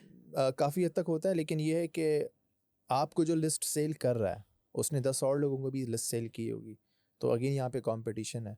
और वो लिस्ट जो लिस्ट बेच रहा होता है उसका काम ही लिस्ट बेचना होता है। उसने आपको $300 की हाँ। बेची, 10 और लोगों को भी, जो उसका 3,000 आराम से बन गया। उसने यही कहना है कि यार ये बिल्कुल फ्रेश लिस्ट मैं आपको दे रहा हूँ। तो हाँ, वो ईमेल वेरीफाई होते हैं, डेफिनेटली आपको थोड़ी मेहनत कम हो जाती है, लेकिन बेहतर ये है कि आप खुद लीड्स को स्क्रैप करें, उनको ढूंढें और उनको एक अपनी लिस्ट बनाएं, और वो आपकी लिस्ट होगी, क्योंकि ये आपका एसेट है, ये लिस्ट आपकी एसेट है। ये लोग इसीलिए तो सेल कर रहे हैं ना दूसरे लोगों को, कि किसी के पास 50,000 अमेजॉन सेलर्स की लिस्ट है तो वो उसको सेल करेगा। इसमें भी सेगमेंटेशन वगैरह का सिस्टम बहुत होता है? ज़रूरी है। सेगमेंटेशन इसलिए ज़रूरी होती है कि एक बंदा एजेंसी ओनर है, एक बंदा फ्रीलांसर है, और एक बंदा फॉर एग्जांपल एक कंपनी के साथ काम करता है। ये 3 अलग अलग लोग हैं, तो इन तीनों को अलग अलग ईमेल जाएगी। तो segmentation based on the role, based on the geography बड़ी इंपॉर्टेंट होती है। अगर एक ही मैसेज सबको चला गया तो उन्होंने अनसब्सक्राइब ही करना है ना। तो इसीलिए आपने देखा होगा कि वेबसाइट्स पे जब आप फॉर्म होते हैं उस पे लिखा होता है कि आप कौन हैं। फॉर्म पे जब अपना नेम लिखते हैं तो नाम उसमें लिख। आप बताते हैं कि आप स्टूडेंट हैं, कौन है। तो वो जो फॉर्म जाता है तो उसकी बेसिस पे जो ईमेल मार्केटर है वो उसको सेगमेंट कर देता है कि अब इसको ये वाली ईमेल जाएगी, एजेंसी ओनर है उसको ये ईमेल जाएगी, एक फ्रीलांसर है उसको ये ईमेल जाएगी। उस सेगमेंटेशन से आपको हेल्प होता है, आपका स्पैम रेट भी कम होता है, और आपका गूगल आपको पिनलाइज नहीं करता। मैं चाहता हूँ इसमें ये भी ऐड करेंगे, ए बी टेस्टिंग का भी मैंने ऑप्शन देखा ए है। B testing again good point, बहुत ज़रूरी है, क्योंकि मेरा ईमेल का जो मैसेज है वो कितना अच्छा है कितना बुरा ये तब पता चलेगा कि मैं उसको ब्रेक करता हूँ 2 ईमेल्स में, ठीक है, 2 सब्जेक्ट लाइंस में। तो ए और बी में से कौन ज़्यादा परफॉर्म कर रहा है ये मुझे तब पता चलेगा कि मेरे पास बी मौजूद है। तो ए बी टेस्टिंग से ये पता चलता है कि दोनों में से चलें, ए की सब्जेक्ट लाइन ने ज़्यादा अच्छा परफॉर्म किया, इसका मतलब मेरे पास अब डेटा पॉइंट आ गया। अब नेक्स्ट टाइम जो है मैंने इसी सब्जेक्ट लाइन को यूज़ करना है, मैंने बी वाली को नहीं यूज़ करना। तो जब मैं ईमेल्स भेज रहा होता हूँ तो हमारे पास सॉफ्टवेयर से ऑप्शन देते हैं कि आप, अगर आपके लेट से 100 सब्सक्राइबर हैं तो आप उसको 60-40 भी कर सकते हो, आप उसको 50-50 भी कर सकते हो, 70-30 भी कर सकते हो, कि 70 लोगों को अलग ईमेल जाएगी, 30 लोगों को अलग ईमेल जाएगी। और उसमें फिर ये है कि आपके पास डेटा बताता है कि लेट से जो ए ईमेल है वो ज़्यादा खोली गई है, तो आपको लगता है कि यस ये ईमेल ज़्यादा बेहतर है, फिर आपने आगे जाके उस तरह का कंटेंट ज़्यादा यूज़ करना है। तो ए बी टेस्टिंग है। सब्जेक्ट लाइन ही इसमें मैटर करती है, हाँ। ईमेल ओपन करने के लिए सब्जेक्ट लाइन बहुत कंटेंट बड़ा भले रोल प्ले कंटेंट करती है। भले सेम हो, उससे फर्क नहीं पड़ता। कंटेंट सेम ना हो, लेकिन देखें उसने ईमेल तो ओपन कर ली, लेकिन हो सकता है कि वो क्लिक पे नहीं जाएगा लेटर ऑन, अगर आपने उसके अंदर कुछ खास बात बताई नहीं है। तो सब्जेक्ट डेफिनेटली, वो कहते हैं ना कि इट्स लाइक, आपने ये देखा होगा कि जैसे एक मैजिक शो होता है, मैजिक शो में चीज़ें शुरू में बड़ी आप जब जाते हैं तो बड़ा एक फैंटेसाइज आप करते हैं, बड़ा अट्रैक्टिव लगता है, अंदर पता नहीं क्या होगा। तो सब्जेक्ट लाइन आपकी एक मैजिक शो है, सही। ठीक है, आपको वो ईमेल ओपन करवा देगी। अब ईमेल के बाद वो कहते हैं ना कि अब यहाँ पे मैजिशियन का रोल होता है कि वो कितना अच्छा उसको जो है होल्ड करके रखता है, और अगर वो बात कह देता है या कोई भी चीज़ सेल कर रहा है तो वो बाय करेगा। डन हो गया। यानी कि ईमेल मार्केटिंग का रोल बहुत इंपॉर्टेंट है बहुत बिजनेस इंपॉर्टेंट के। है, बहुत हाँ। इंपॉर्टेंट है। एक सवाल मेरा ये है कि घर बैठे बैठे काम किया जा सकता है कॉपीराइटिंग का? देखें 1000% आप घर पे बैठे हुए रिमोटली काम कर रहे हैं विथ योर लैपटॉप। अब फिज़िकल जॉब्स इतनी मैटर नहीं करती हैं, और तो आप कहीं भी बैठ के अपना काम कर सकते हैं। डजेंट मैटर आप पाकिस्तान में बैठे हो, आप कहीं भी बैठ के लाइक रिमोटली जो है आप बस ऑनलाइन हायर हो जाते हैं, तो लाइक फ्रॉम एनी कंट्री, और डिफरेंट प्लेटफॉर्म्स के थ्रू आपको हायर किया कोई जाता है। प्लेटफॉर्म आप शेयर कर सकते हैं कि ये प्लेटफॉर्म से यहाँ पर अवेलेबिलिटी है? जैसे हमने फाइबर अपवर्क तो डिस्कस किया है। मेरी नज़र में फॉर द पास्ट 2-3 ईयर्स जो मेरा एक्सपीरियंस है, लिंक्डइन से बड़ा कोई प्लेटफॉर्म नहीं है, ठीक है, क्योंकि लिंक्डइन पे अच्छा खासा डेटाबेस है, और सारी रिमोट वर्किंग्स मेरी अपनी जो इवन मैंने 3 से 4 से ऊपर जो रिमोट वर्किंग्स की हैं वो मैंने लिंक्डइन से अचीव की हैं। और वहाँ पे अगर आपका कंटेंट अच्छा है, आपकी विजिबिलिटी है, आप अच्छा कंटेंट क्रिएट कर रहे हैं, लोगों से इंगेज कर रहे हैं। मैं इसको इस तरीके से लूँगा कि जैसे दुबई की एग्जांपल लेते हैं। अब दुबई में अगर एक शख्स पाम जुमेरा पे रहता है, सही है, अब so there is a chance कि वो वहाँ पे बैठ के ऐसे लोगों को देखेगा जो फेमस हैं, क्योंकि उस इलाके में कोई आम बंदा तो नहीं रहेगा, राइट। अब लिंक्डइन एक ऐसा प्लेटफॉर्म है कि यहाँ पे आपको बड़े से बड़ा बंदा भी नज़र आ जाएगा। सो आप अगर उस प्लेटफॉर्म में जो उस पर अगर आपकी विजिबिलिटी है, so there is a chance कि बहुत से लोग आपके कंटेंट को देखेंगे, और whatever you want to charge वो आपको देंगे। क्यों? कि वो आपका कंटेंट देखेंगे, आपकी विजिबिलिटी देखेंगे, आपकी प्रोफाइल देखेंगे, तो इसके अंदर फिर एक इंसान का बैनर, उसकी टैगलाइन, उसका अबाउट, उसके जो जिस तरह से वो कंटेंट क्रिएट कर रहा है, ये सारी चीज़ें अगर उसकी इन्फॉर्म हैं तो फिर डेफिनेटली वो बहुत अच्छी रिमोट वर्किंग क्रैक करेगा। और मैंने अपने सर्कल में देखा भी है बहुत से लोगों को कि जिनकी 500 से लेके $2500 तक की रिमोट वर्किंग लगी है पर मंथ।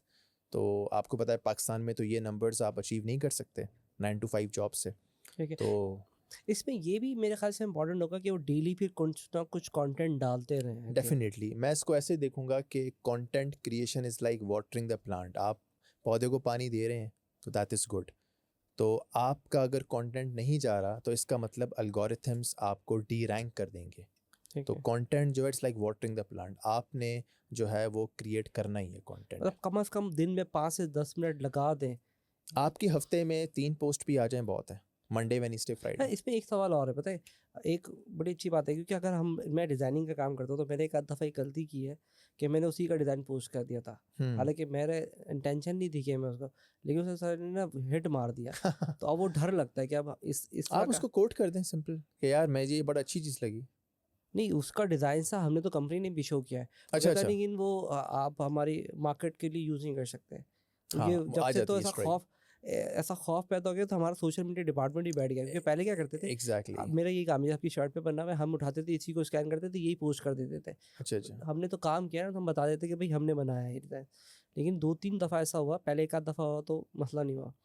लेकिन अभी इस तरह से कॉपी राइटिंग के कंटेंट में भी तो फिर इस तरह के आ चैलेंजेस। जाता है। लाइक मैंने बहुत दफ़ा देखा है लोग किसी की पोस्ट उठा के बिल्कुल कॉपी कर देते हैं और उसको कहते हैं हमने लिखी है। मेरी बहुत दफ़ा पोस्ट उठा के लोगों ने खुद लिख दिया, और मैंने फिर किसी ने मुझे टैग किया और मैंने फिर देखा बहुत अच्छा लगा, हालांकि मेरा ही लिखा हुआ था।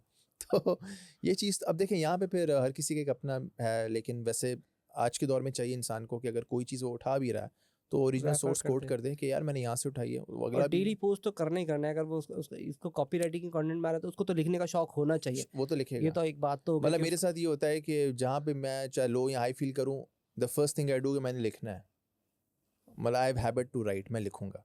ठीक है। तो इसीलिए मैंने कहा कि राइटर्स के लिए प्रॉब्लम ही नहीं होता, वो बस में, ट्रेन में, जहाज़ में बैठे हों, उनको जब कोई फॉर एग्जांपल दिमाग में बात आएगी, उन्होंने अपने नोट्स में मोबाइल पे लिख लेना है, यार मैंने इस पे लिखना है, तो वो बेस्ट कॉपी तब होती है जब आपको एक सडन थॉट्स आ जाएं। इवन मैं आपको बताऊं कि if I see any dream, अब वो मैं कुछ भी दूंगा, मुझे कोई ऐसा थॉट्स आते हैं कि यार इस पे कुछ लिखना चाहिए, और वो जब मैं लिखता हूँ तो वो बेस्ट कॉपी होती है, क्योंकि वो आपके सबकॉन्शियस माइंड की कॉपी होती है। तो वो चीज़ भी जैसा मैंने कहा ना कि किसी का इंटरेस्ट होगा तो वो काम आप उससे दोपहर को 3 बजे कराएं या रात को 3 बजे कराएं, वो करेगा।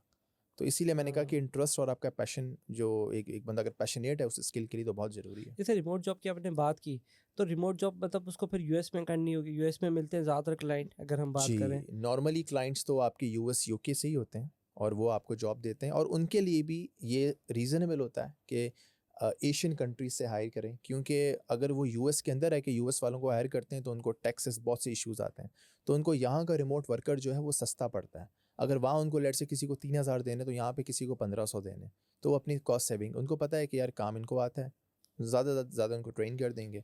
सेल्फ इम्प्रूवमेंट में आप क्या सजेस्ट करते हो, जैसे जिसको मैं कहता हूँ सेल्फ इन्वेस्टमेंट, इसमें आपकी क्या सेल्फ इन्वेस्टमेंट के अंदर आपकी एक आपका क्या कंटेंट आप एब्जॉर्ब कर रहे हैं, और उसके साथ साथ आपकी पर्सनल ग्रूमिंग बड़ी मैटर करती है। आप जो बेच रहे हैं उससे पहले लोग आपको देखना चाहेंगे।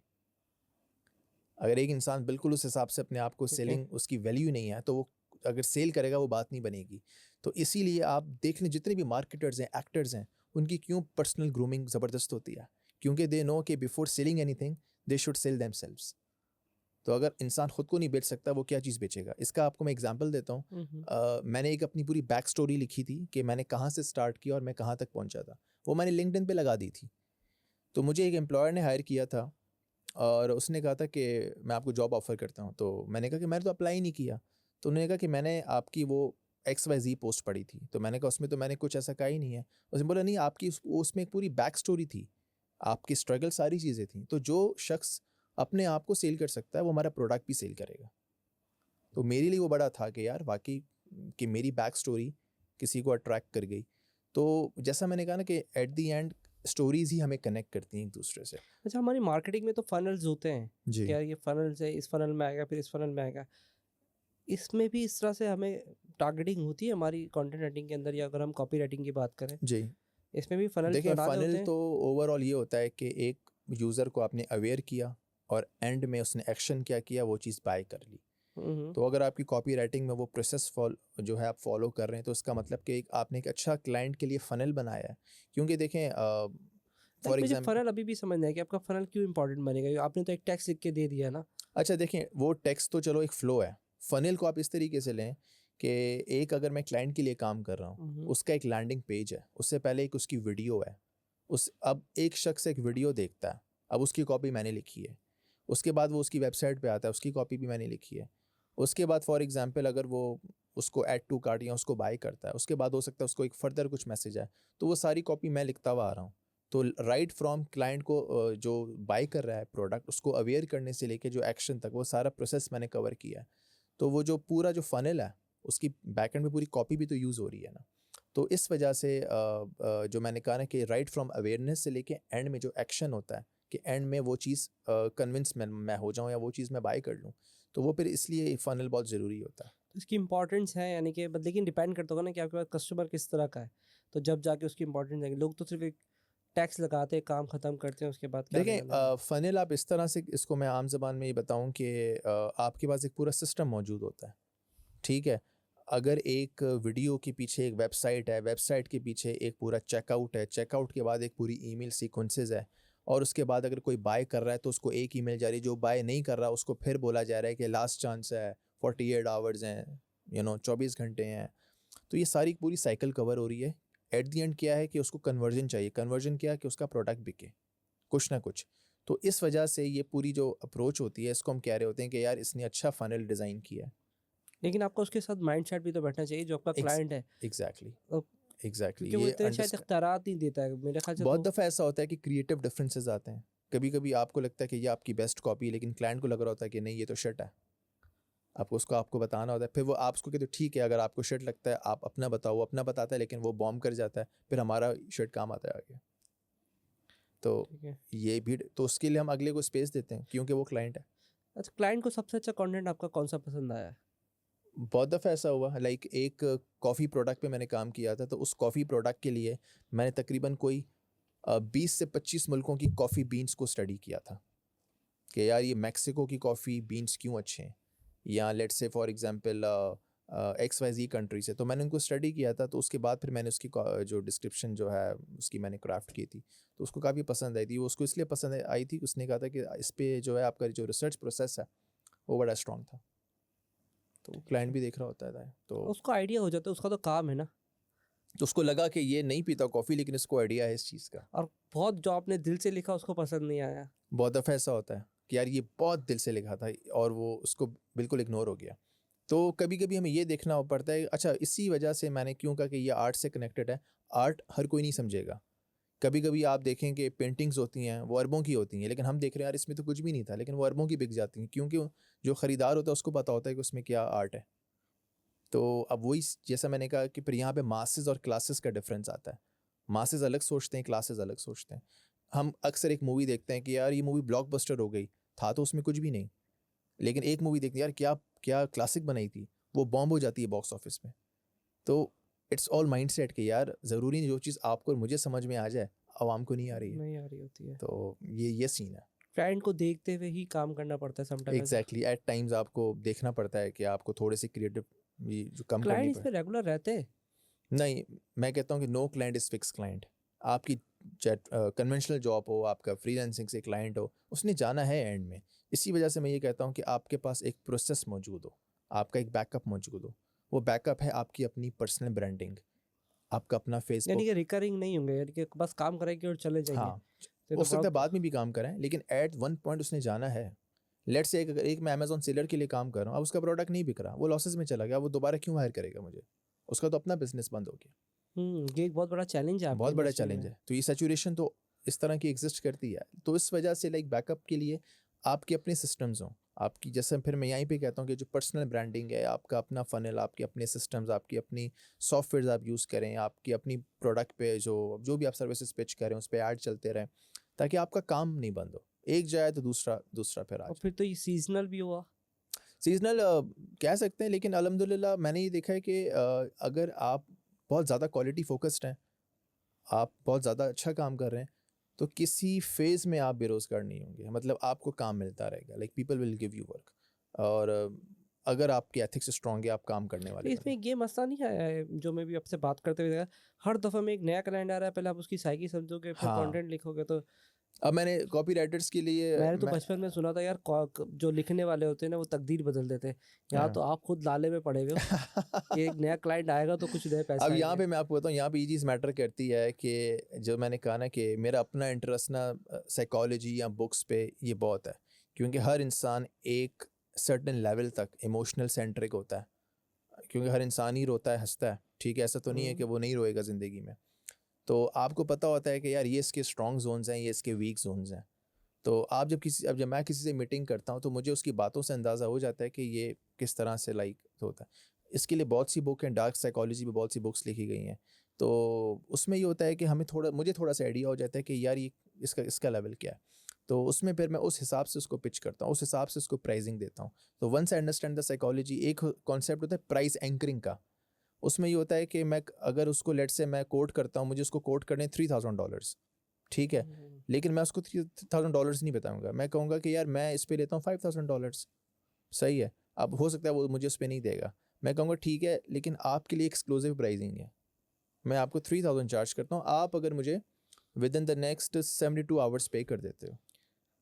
तो वो कहेगा कि इसने एक तो मुझे वो फियर ऑफ मिसिंग आउट दिखाया है, दूसरा ये कि इसने अपनी प्राइस को कम किया, जबकि मेरी 5000 प्राइस ओरिजिनल नहीं है, वो एंकरिंग की हुई है मैंने, वो सूडो प्राइसिंग है। असल प्राइसिंग मेरी 3000 है, लेकिन उसको मैंने बाद में रिवील किया। इसीलिए सही। जो स्टीव जॉब क्या करता था, जब अपने आईपैड को लॉन्च करके दिखा रहा है तो वो दूसरों को दिखा दे दूसरे क्या कर रहे हैं, तो लोगों को वो आईपैड बहुत सस्ता लगता था। जब वो किस तरह से प्रोडक्ट को रिवील करता था कि तो वो इसमें फिर आपके पास खुद भी स्किल होने चाहिए, राइट, कि आपको मैं आपको ये बता रहा हूँ, इट्स एन आर्ट कॉपी। बहुत से मैंने देखा है लोग कोर्सेज बनाते हैं, सारी चीज़ें करते हैं, मुझे उससे प्रॉब्लम नहीं है। मुझे प्रॉब्लम इससे है कि ये बहुत अलग स्किल है, क्योंकि it connect with the creativity part. आप क्रिएटिविटी किसी के अंदर नहीं क्रिएट कर सकते। बहुत ऐसे लोग होते हैं जो जो गिटार नहीं सीखते, लेकिन उनको गिटार बस बजाना आता है, बिकॉज उनका इंटरेस्ट होता है। तो उसमें फिर ये बहुत इंपॉर्टेंट है कि यार ये बंदा फिर लाइक बॉर्न टैलेंट है इसमें, तो राइटर्स का ये सिनेरियो होता है कि अगर वो अच्छे हैं तो फिर बहुत फिर आगे जाते हैं। तो फिर एज अ बिजनेस के हिसाब से नहीं लिखे जा सकता, लेकिन इंडिविजुअल कैरियर के लिए बहुत अच्छा है फिर। हाँ इज जी। इट इज इट देखें, करेक्ट? कॉपी राइटिंग तो मैं कहता हूँ आज भी बड़ी lucrative फील्ड है और लोगों ने पैसा बनाया है। मैं आपको बताऊँ कि एक एक ईमेल से मोर देन $1000 निकाल दिए। तो आपने बुक क्यों नहीं लिखी? जब जो लिखने वाला बंदा है वो बुक्स मैंने भी तो लिख मैंने सकता लिखी है। है अच्छा, कोल्ड लिखी है। ईमेल्स पे मैंने लिखी है, और वो किंडल पर आज भी है। वो मैंने as a lead magnet throw किया है। हालांकि मुझे बुक से पैसे नहीं चाहिए थे। उस बुक को मैंने लिखा इस तरह था कि एंड में जो बुक पढ़े वो मुझे काम देगा। ये एक और तरीका है काम मांगने का, सही। कि आप बताओ कि आपने किताब लिखी है।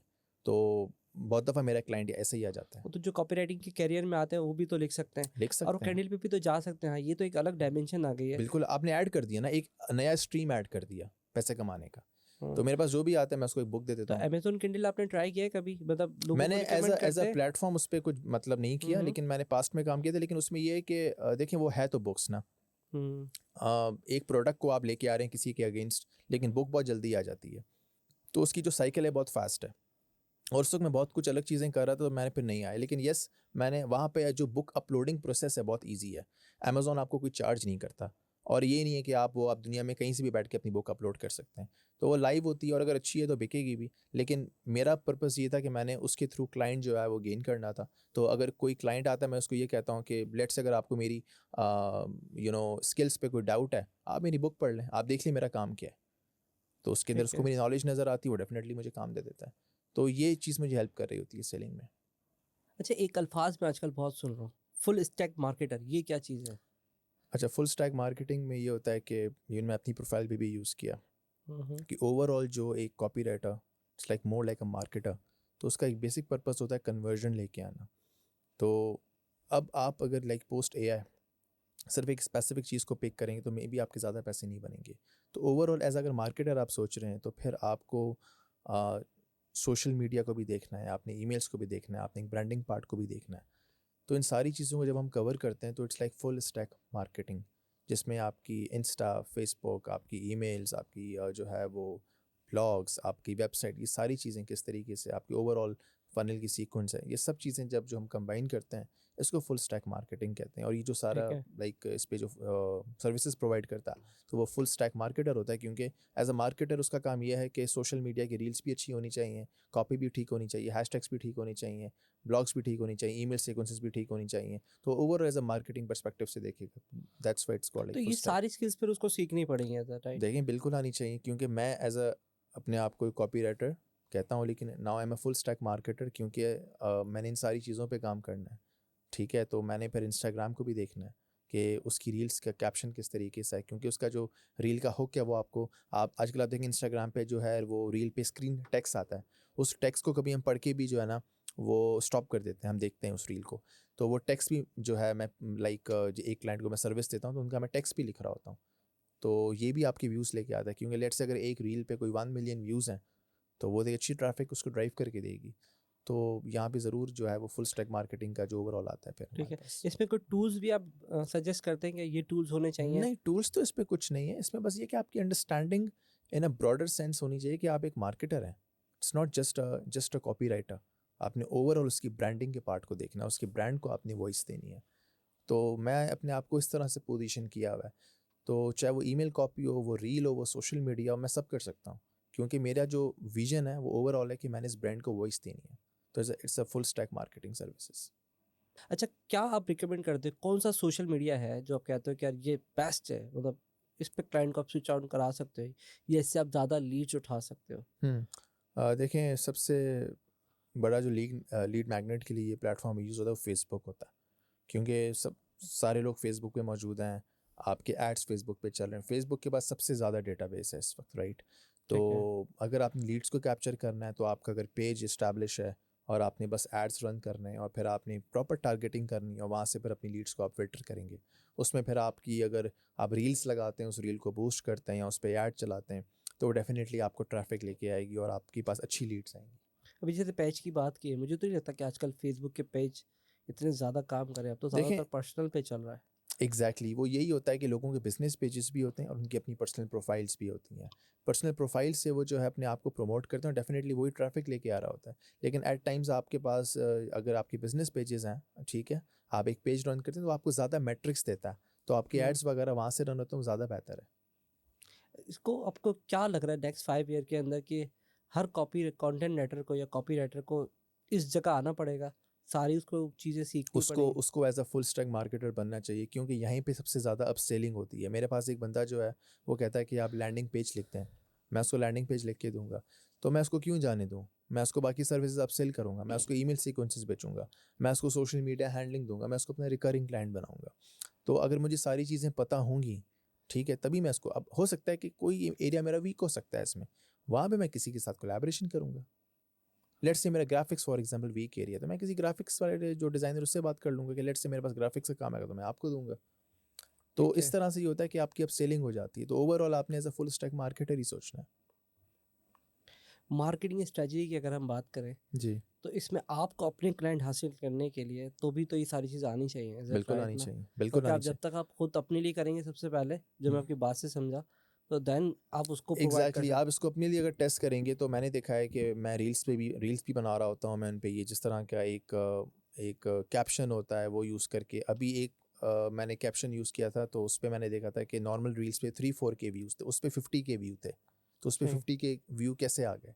तो उसमें भी रील पे ये होता है कि आपका स्क्रीन का टेक्स्ट, आपकी टाइमिंग्स और आपका जो बैकग्राउंड में जो म्यूज़िक जो ट्रेंडिंग है और उसका जो हुक स्टेटमेंट है कैसी है, तो ये सारी चीज़ें जब मैं खुद अप्लाई करूँगा और जब मैं क्लाइंट को बताऊँगा, तो डेफ़िनेटली जो है वो कन्वर्ट होगा। एक तरह से आपका पोर्टफोलियो भी बन गया ना वहाँ। अच्छा खासा पोर्टफोलियो तो बन आप जाता अगर है। खुद भी अपने लिए भी स्टार्ट करते हैं, इट मीन्स कि आपने लिंक्डइन भी शुरू किया बिल्कुल, है, बिल्कुल। इंस्टा भी किया, तो वो आपका फुल स्टैक आप मार्केटर बन ही गए हैं, और वो आपको ऑलमोस्ट वैसे भी सीखना पड़ेगा यार। बिल्कुल ऐसे ही है। क्योंकि आप जब जब ये सारी चीज़ें ट्राई करते हैं, तो आपको अच्छा खासा एक्सपीरियंस हो जाता है।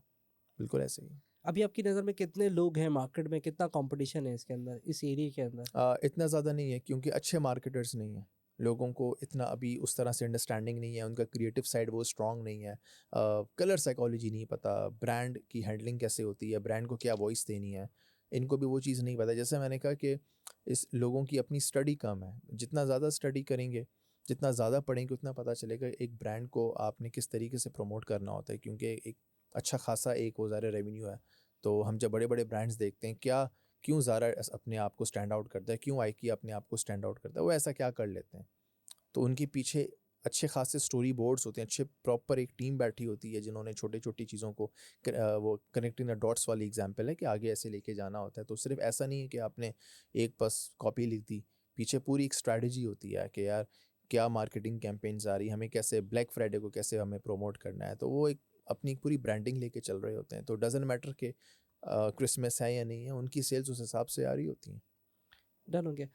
कोई कैरियर स्टार्ट करना चाहता है और आपके साथ कनेक्ट होना चाहता है, कहता है यार अब मैं चाहता हूँ कि आपके साथ वो कनेक्ट हो और कुछ ना कुछ स्टार्टअप कर ले, मतलब अपना, तो आप उसको सपोर्ट कर रहे हैं अभी या?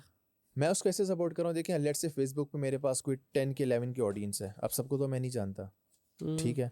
तो उसमें मैं ये कर रहा होता हूँ कि मैंने एक अपनी कम्युनिटी बिल्टअप की हुई, जिसमें मैं जो भी रिमोट वर्कर्स हैं, फ्रीलांसर्स हैं, एजेंसी ओनर्स हैं, जो लेट्स से उनका कोई भी पैसे बन रहे हैं, अब उनको उसमें से स्केल करना है, क्योंकि एक बंदा रिमोट वर्कर है या फ्रीलांसर है, वो ये चाहेगा कि मेरे नंबर 1 पैसे ज़्यादा बने, मेरे पास क्लाइंट्स हों, और अल्टीमेटली मैं अपनी लोकेशन चेंज करके दुनिया में कहीं भी घूमूं फिरूं, ये उसका एक अल्टीमेट गोल है। कूल है, ठीक है। तो जो ट्रैवलिंग वाला गोल है, ये एक बाय प्रोडक्ट है, क्योंकि आप अगर पैसे कमाते हैं फिर ही आप घूम सकते हैं, राइट।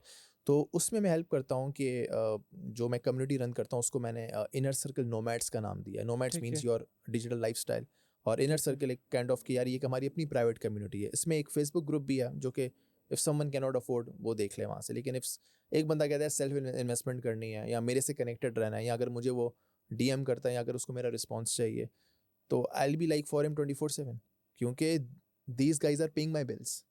ठीक है। तो उसमें ये होता है कि जिस तरीके से मैंने स्केल किया, या मैं एक सिंपल लोगों को कहता हूँ कि अगर एक चीज़ मुझे अचीव करने में 5 साल लगे, तो आपको 2 साल लगेंगे, because you are connecting with me. मेरे अपने ब्लंडर्स 5 साल के अगर मैं आपको 30 मिनट में बता दूँ, तो आप वो गलतियाँ नहीं करेंगे जो सही। जो मैंने की हैं। तो अल्हम्दुलिल्लाह उसमें like I started with like, जब मैंने स्टार्ट किया तो कोई 10 लोग थे, अभी 150+ हैं। माशाल्लाह। तो उसमें ये होता है कि वो हम एक स्कूल पर हैं, स्कूल एक प्लेटफॉर्म है, अभी सारी जो गोरों की कम्युनिटी वो स्कूल पर ही है। तो वहाँ पे ये होता है कि लोग इतने डिस्ट्रैक्ट नहीं होते, क्योंकि फेसबुक इंस्टा हर कोई यूज़ करता है, वो एक अलग कम्युनिटी है। तो वहाँ पे फिर हम वीकली कॉल्स करते हैं, लोगों को बताते हैं कि यार देखिए लिंक्डइन से कैसे आपने क्लाइंट सिक्योर करना है, फेसबुक पे ईमेल्स क्यों नहीं कन्वर्ट हो रही। तो एक एजेंसी ओनर को, एक रिमोट वर्कर को, एक फ्रीलांसर को जो मसला अगर पेश आता है, उस मसले का हल मैं कोशिश करूँगा कि उसको मेरी कम्युनिटी से निकला है। तो उसमें हमने ठीक हर है। एक्सपर्ट बिठाया हुआ है। अगर कोई अमेज़न की प्रॉब्लम है तो अमेज़न के बंदे हैं, कोई मार्केटर्स लेट्स से कि कोई फेसबुक ऐड में फंसता है तो फेसबुक एड्स के बंदे हैं। अगर किसी को फॉर एग्जांपल एक बंदा कहता है कि यार मेरे पास इतने पैसे हैं, अब बताओ मुझे कहाँ जाना चाहिए, ठीक है। तो मैं उसको बताऊँ यार आप यहाँ चले जाओ। तो वहाँ पे अगर मेरे कॉन्टैक्ट्स हैं तो मैं उसको वो एक स्मूथ प्रोसेस जो है मैं उसमें उसको हेल्प करूँगा। तो अल्टीमेट जो एक सॉल्यूशन होते हैं, एक रिमोट वर्कर के, एक फ्रीलांसर के, एक एजेंसी ओनर के, वो एक कम्युनिटी जो है हमारी उसमें हमने बनाई है तकरीबन 1 साल से अल्हम्दुलिल्लाह ठीक ज़बरदस्त है। काम कर रही है। तो वो चल कंपनी ओनर्स भी कनेक्ट हो सकते हैं, कोई उनको भी हो अच्छे सकता है, बंदे मिल कोई भी हो जाएँगे। सकता है। एक बंदा जैसे हम आज के दौर में हम आपने देखा हम न्यूज़ नहीं पढ़ते, हाँ, न्यूज़पेपर नहीं पढ़ते, लेकिन अपने डोमेन में तो अपडेटेड रहना चाहेंगे ना। तो हाँ, डेफ़िनेटली सी बात है। मार्केट में आजकल बिक क्या रहा है, चल क्या रहा है, वो भी आपको पता चलेगा। क्योंकि मेरी जहाँ पे इन्वेस्टमेंट्स हैं या मैं जिन कम्युनिटीज़ में हूँ, मेरे वहाँ पे 500 हज़ार डॉलर से ऊपर जा रहे होते हैं। तो जो मुझे आज पता लग रहा है, वो अगले 10 मिनट में आपको पता लगेगा अगर आप उस कम्युनिटी में। क्योंकि अगर मैं फेसबुक पे ऐसे ही लिख देता हूँ तो वो कहते हैं ना कि if everything is free then you are the product. Free तो मतलब नहीं होता, कहीं ना कहीं पे वो एक आज अगर एक फ्री ग्रुप खुला है तो वो कल कुछ पेड ऑफर करेगा, या कोर्स होगा या वर्कशॉप होगी या वेबिनार होगा। यूट्यूब पे भी अगर हम कोई चीज़ पुट करते हैं तो एंड में मोनेटाइजेशन का ही फैक्टर होता है कि ठीक यार है। आजकल को व्यूज़ आएंगे।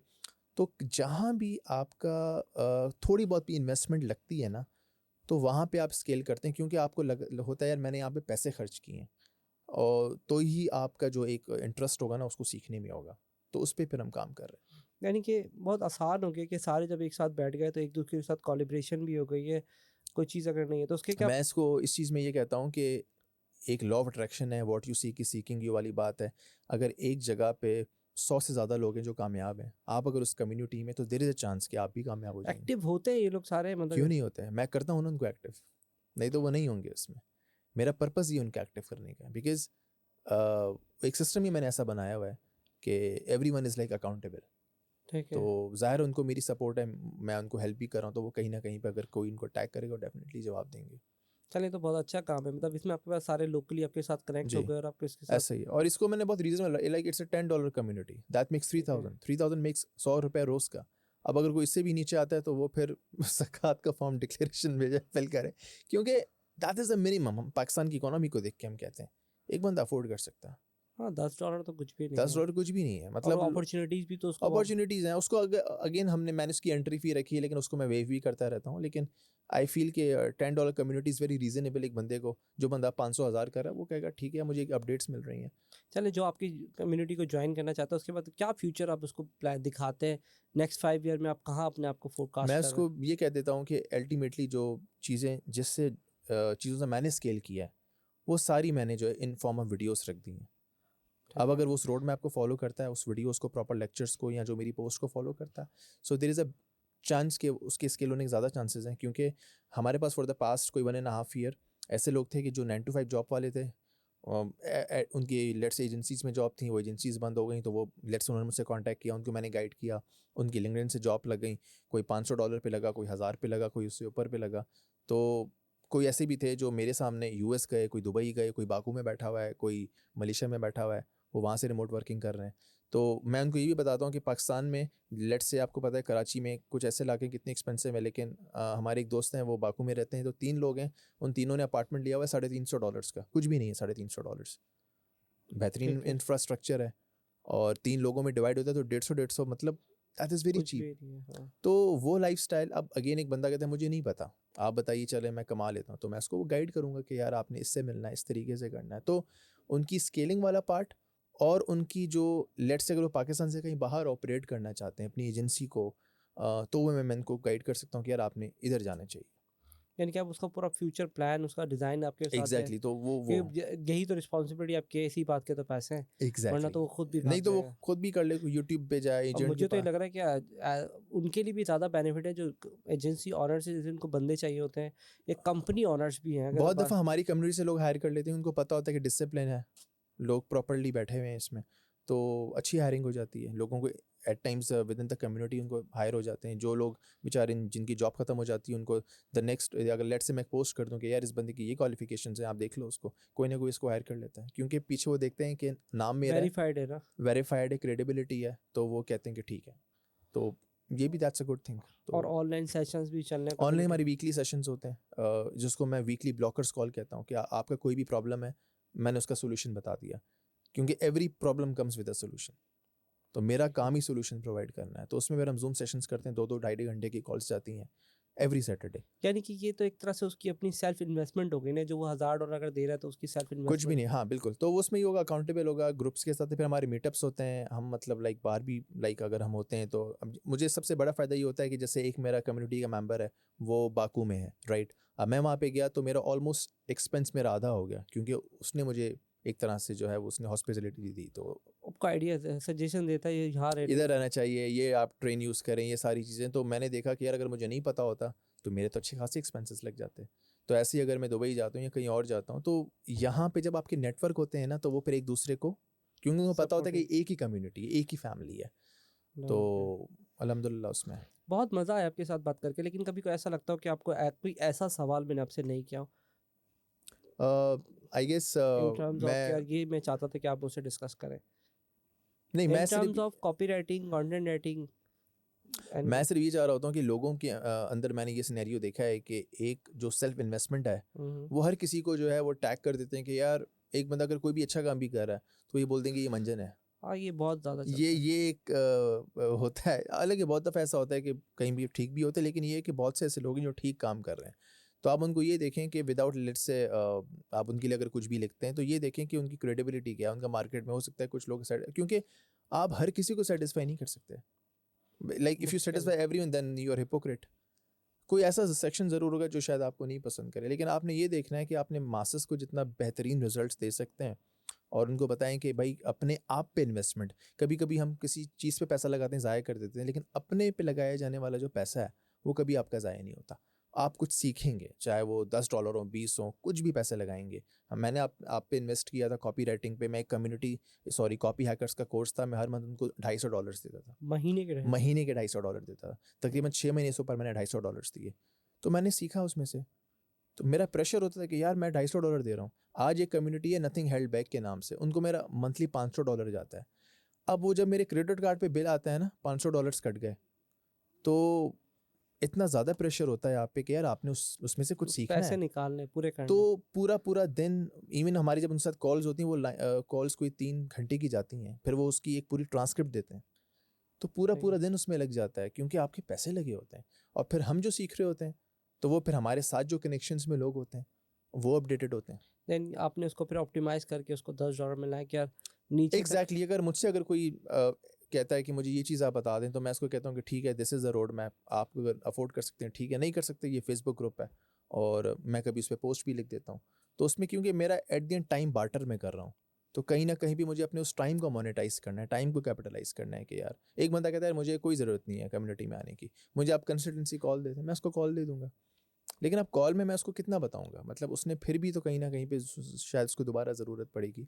That is the reason courses से ज़्यादा मैं कम्युनिटीज़ को प्रेफर करता हूँ कि कम्युनिटीज़ अपडेटेड रहती हैं। कोर्सेज वन ऑफ है, आउटडेटेड हो गए, फिर आप क्या करेंगे? तो आपको एक सिस्टम की ज़रूरत है कि आप एक ग्रुप में रहें जिसमें आपको चीज़ें पता चलती रहें और आपके साथ कोई एक्सपर्ट कनेक्टेड हो। लेकिन इसमें बहुत ज़्यादा डाइवर्सिफिकेशन है, उसको कैसे हैंडल करते हो? कोई ईमेल का पूछता होगा, कोई पूछ एग्जैक्टली तो हाँ, कोई। उसके अंदर हमारे पास जो मेरी एक्सपर्टीज़ है उसको मैं देखता हूँ। जहाँ भी मुझे लगता है कि इसका आंसर मुझे नहीं आता, मैंने सिंपली किसी और बंदे को अटैक करना है, क्योंकि वो मेरी एक्सपर्टीज़ ही नहीं है। लेकिन मैं उसको प्लेटफॉर्म दे रहा हूँ कि यहाँ पे उसके आंसर्स जो है उसको मिल जाएंगे। That's a guarantee I am giving them. और मुझे पता है कि आंसर्स किस किस तरह के होते हैं स्केलिंग से रिलेटेड, क्योंकि आपकी कोई भी फील्ड हो, आपने स्केल तो करना है। आपने टारगेट हम्म। ईमेल से ही करना है, टारगेट लिंक्डइन को ही करना है, डीएम्स, आपकी सेल्स पिचेस कैसी हैं, मैं उनकी पिचेस रिव्यू करता हूँ। उनके कोल्ड ईमेल्स कन्वर्ट क्यों नहीं हो रहे, मैं उनकी ईमेल्स को पढ़ता हूँ, यार इसको इस तरह से करो। मैं उनको टेम्पलेट्स, अच्छा सबसे अच्छा फ़ायदा ये होता है कि मैं उनके लिए कोर्सेज बाय करता हूँ हज़ार डॉलर्स के, लेकिन उनको वो कोर्स $10 का पड़ता है, हम कॉस्ट को स्प्लिट कर देते हैं। तो ये फ़ायदा हो जाता है उनको। मैं टैम्पलेट्स उनको बाय करके दे देता हूँ। हर महीने मैं एक टैम्पलेट कुछ ना कुछ बाय करता हूँ, और वो टैम्पलेट हम टेस्ट करते हैं।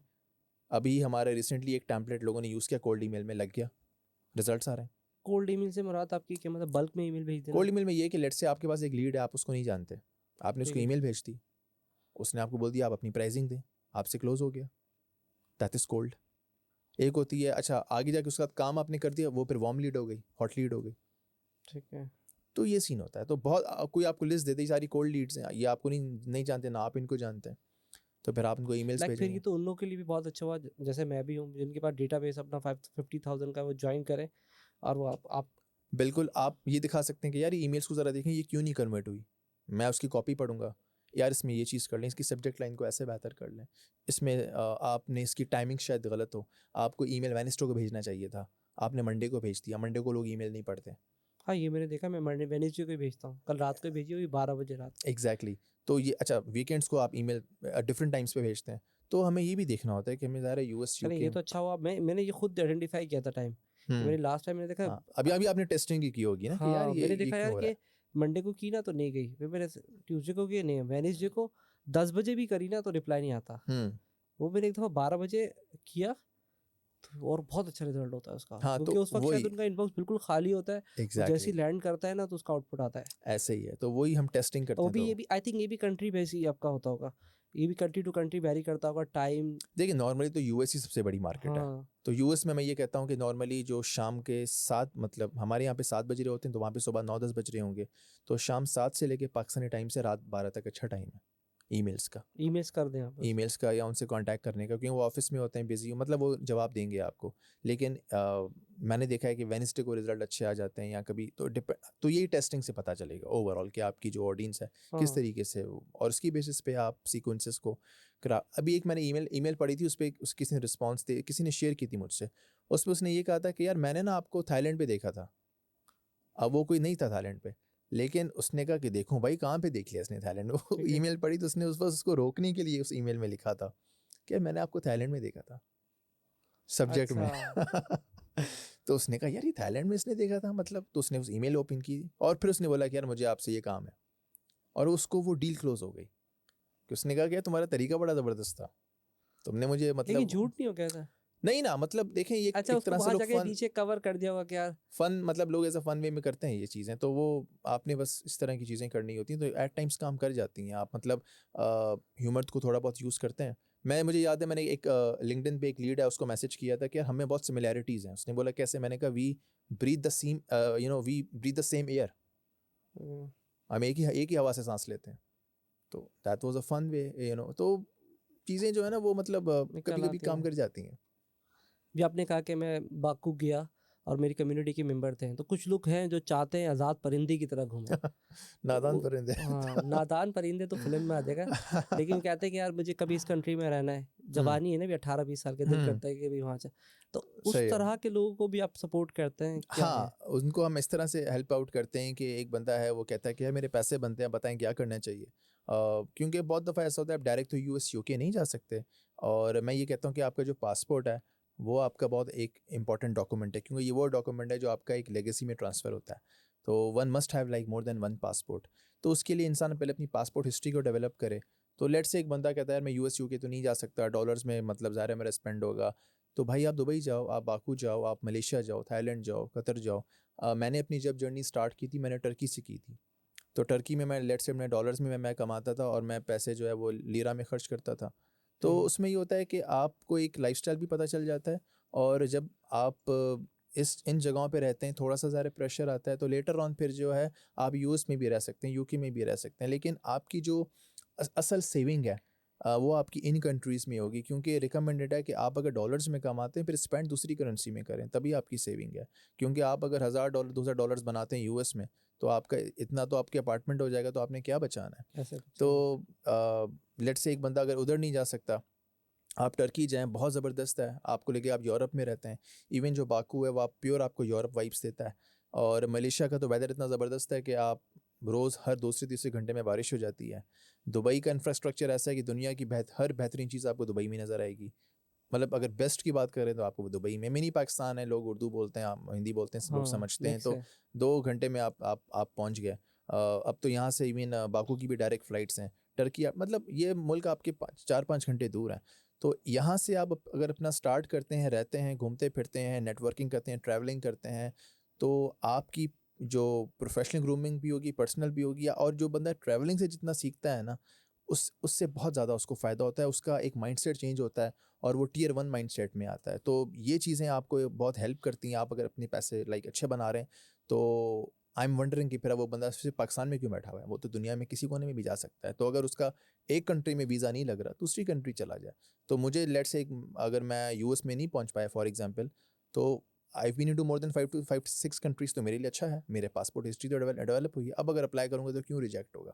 तो ये एक रिमोट वर्कर को, फ्रीलांसर को, एजेंसी ओनर को सोचना चाहिए कि वो अपनी अर्निंग्स के साथ साथ अपने पासपोर्ट पे भी इन्वेस्ट करे, क्योंकि ये उसकी इन्वेस्टमेंट है। ट्रैवलिंग करेगा, एक्सपोजर आएगा, लोगों से मिलेगा, तो यही यहीं पे उसको फिर फ़ायदा होता है। और अगर आपकी कम्युनिटी में है तो वहाँ से हेल्प आउट भी तो होगी ना, और सजेशंस भी आपको मिल रहे हैं। एग्जैक्टली हमारे बहुत लोग हैं, कोई ऑलमोस्ट जिन कंट्रीज़ में मैं होके आया हूँ यहीं पे बैठे हुए हैं। तो अगर कोई जाता है तो उसको फैसिलिटेट भी करेंगे और उसको गाइडेंस मिली। यार अब मैं एक जगह पे रहता था बाकू में, तो मैं रोज़ का 1000 देता था, कुछ भी नहीं है, PKR में बता रहा हूँ आपको। ठीक तो है। अगर मैं 30-40 हज़ार रुपये में रह रहा हूँ, और उसके बाद फिर मेरा जो वहाँ पे जो ट्रैम्स, जो ट्रेन्स होती हैं, वो एक साइड के 1 मन्नात लेते हैं। 1 Mannat is nothing, 1 Mannat is nothing, like 1 Mannat कुछ भी नहीं है, तो आप आराम से रह सकते हैं। डन हो गया। बहुत मज़ा आया आपसे बात करके, और बहुत अच्छा लगा, बहुत सारी चीज़ों पे डिस्कशन किया। थैंक यू सो मच आपका। चलें, थैंक यू। अल्लाह हाफ़िज़। अल्लाह हाफ़िज़।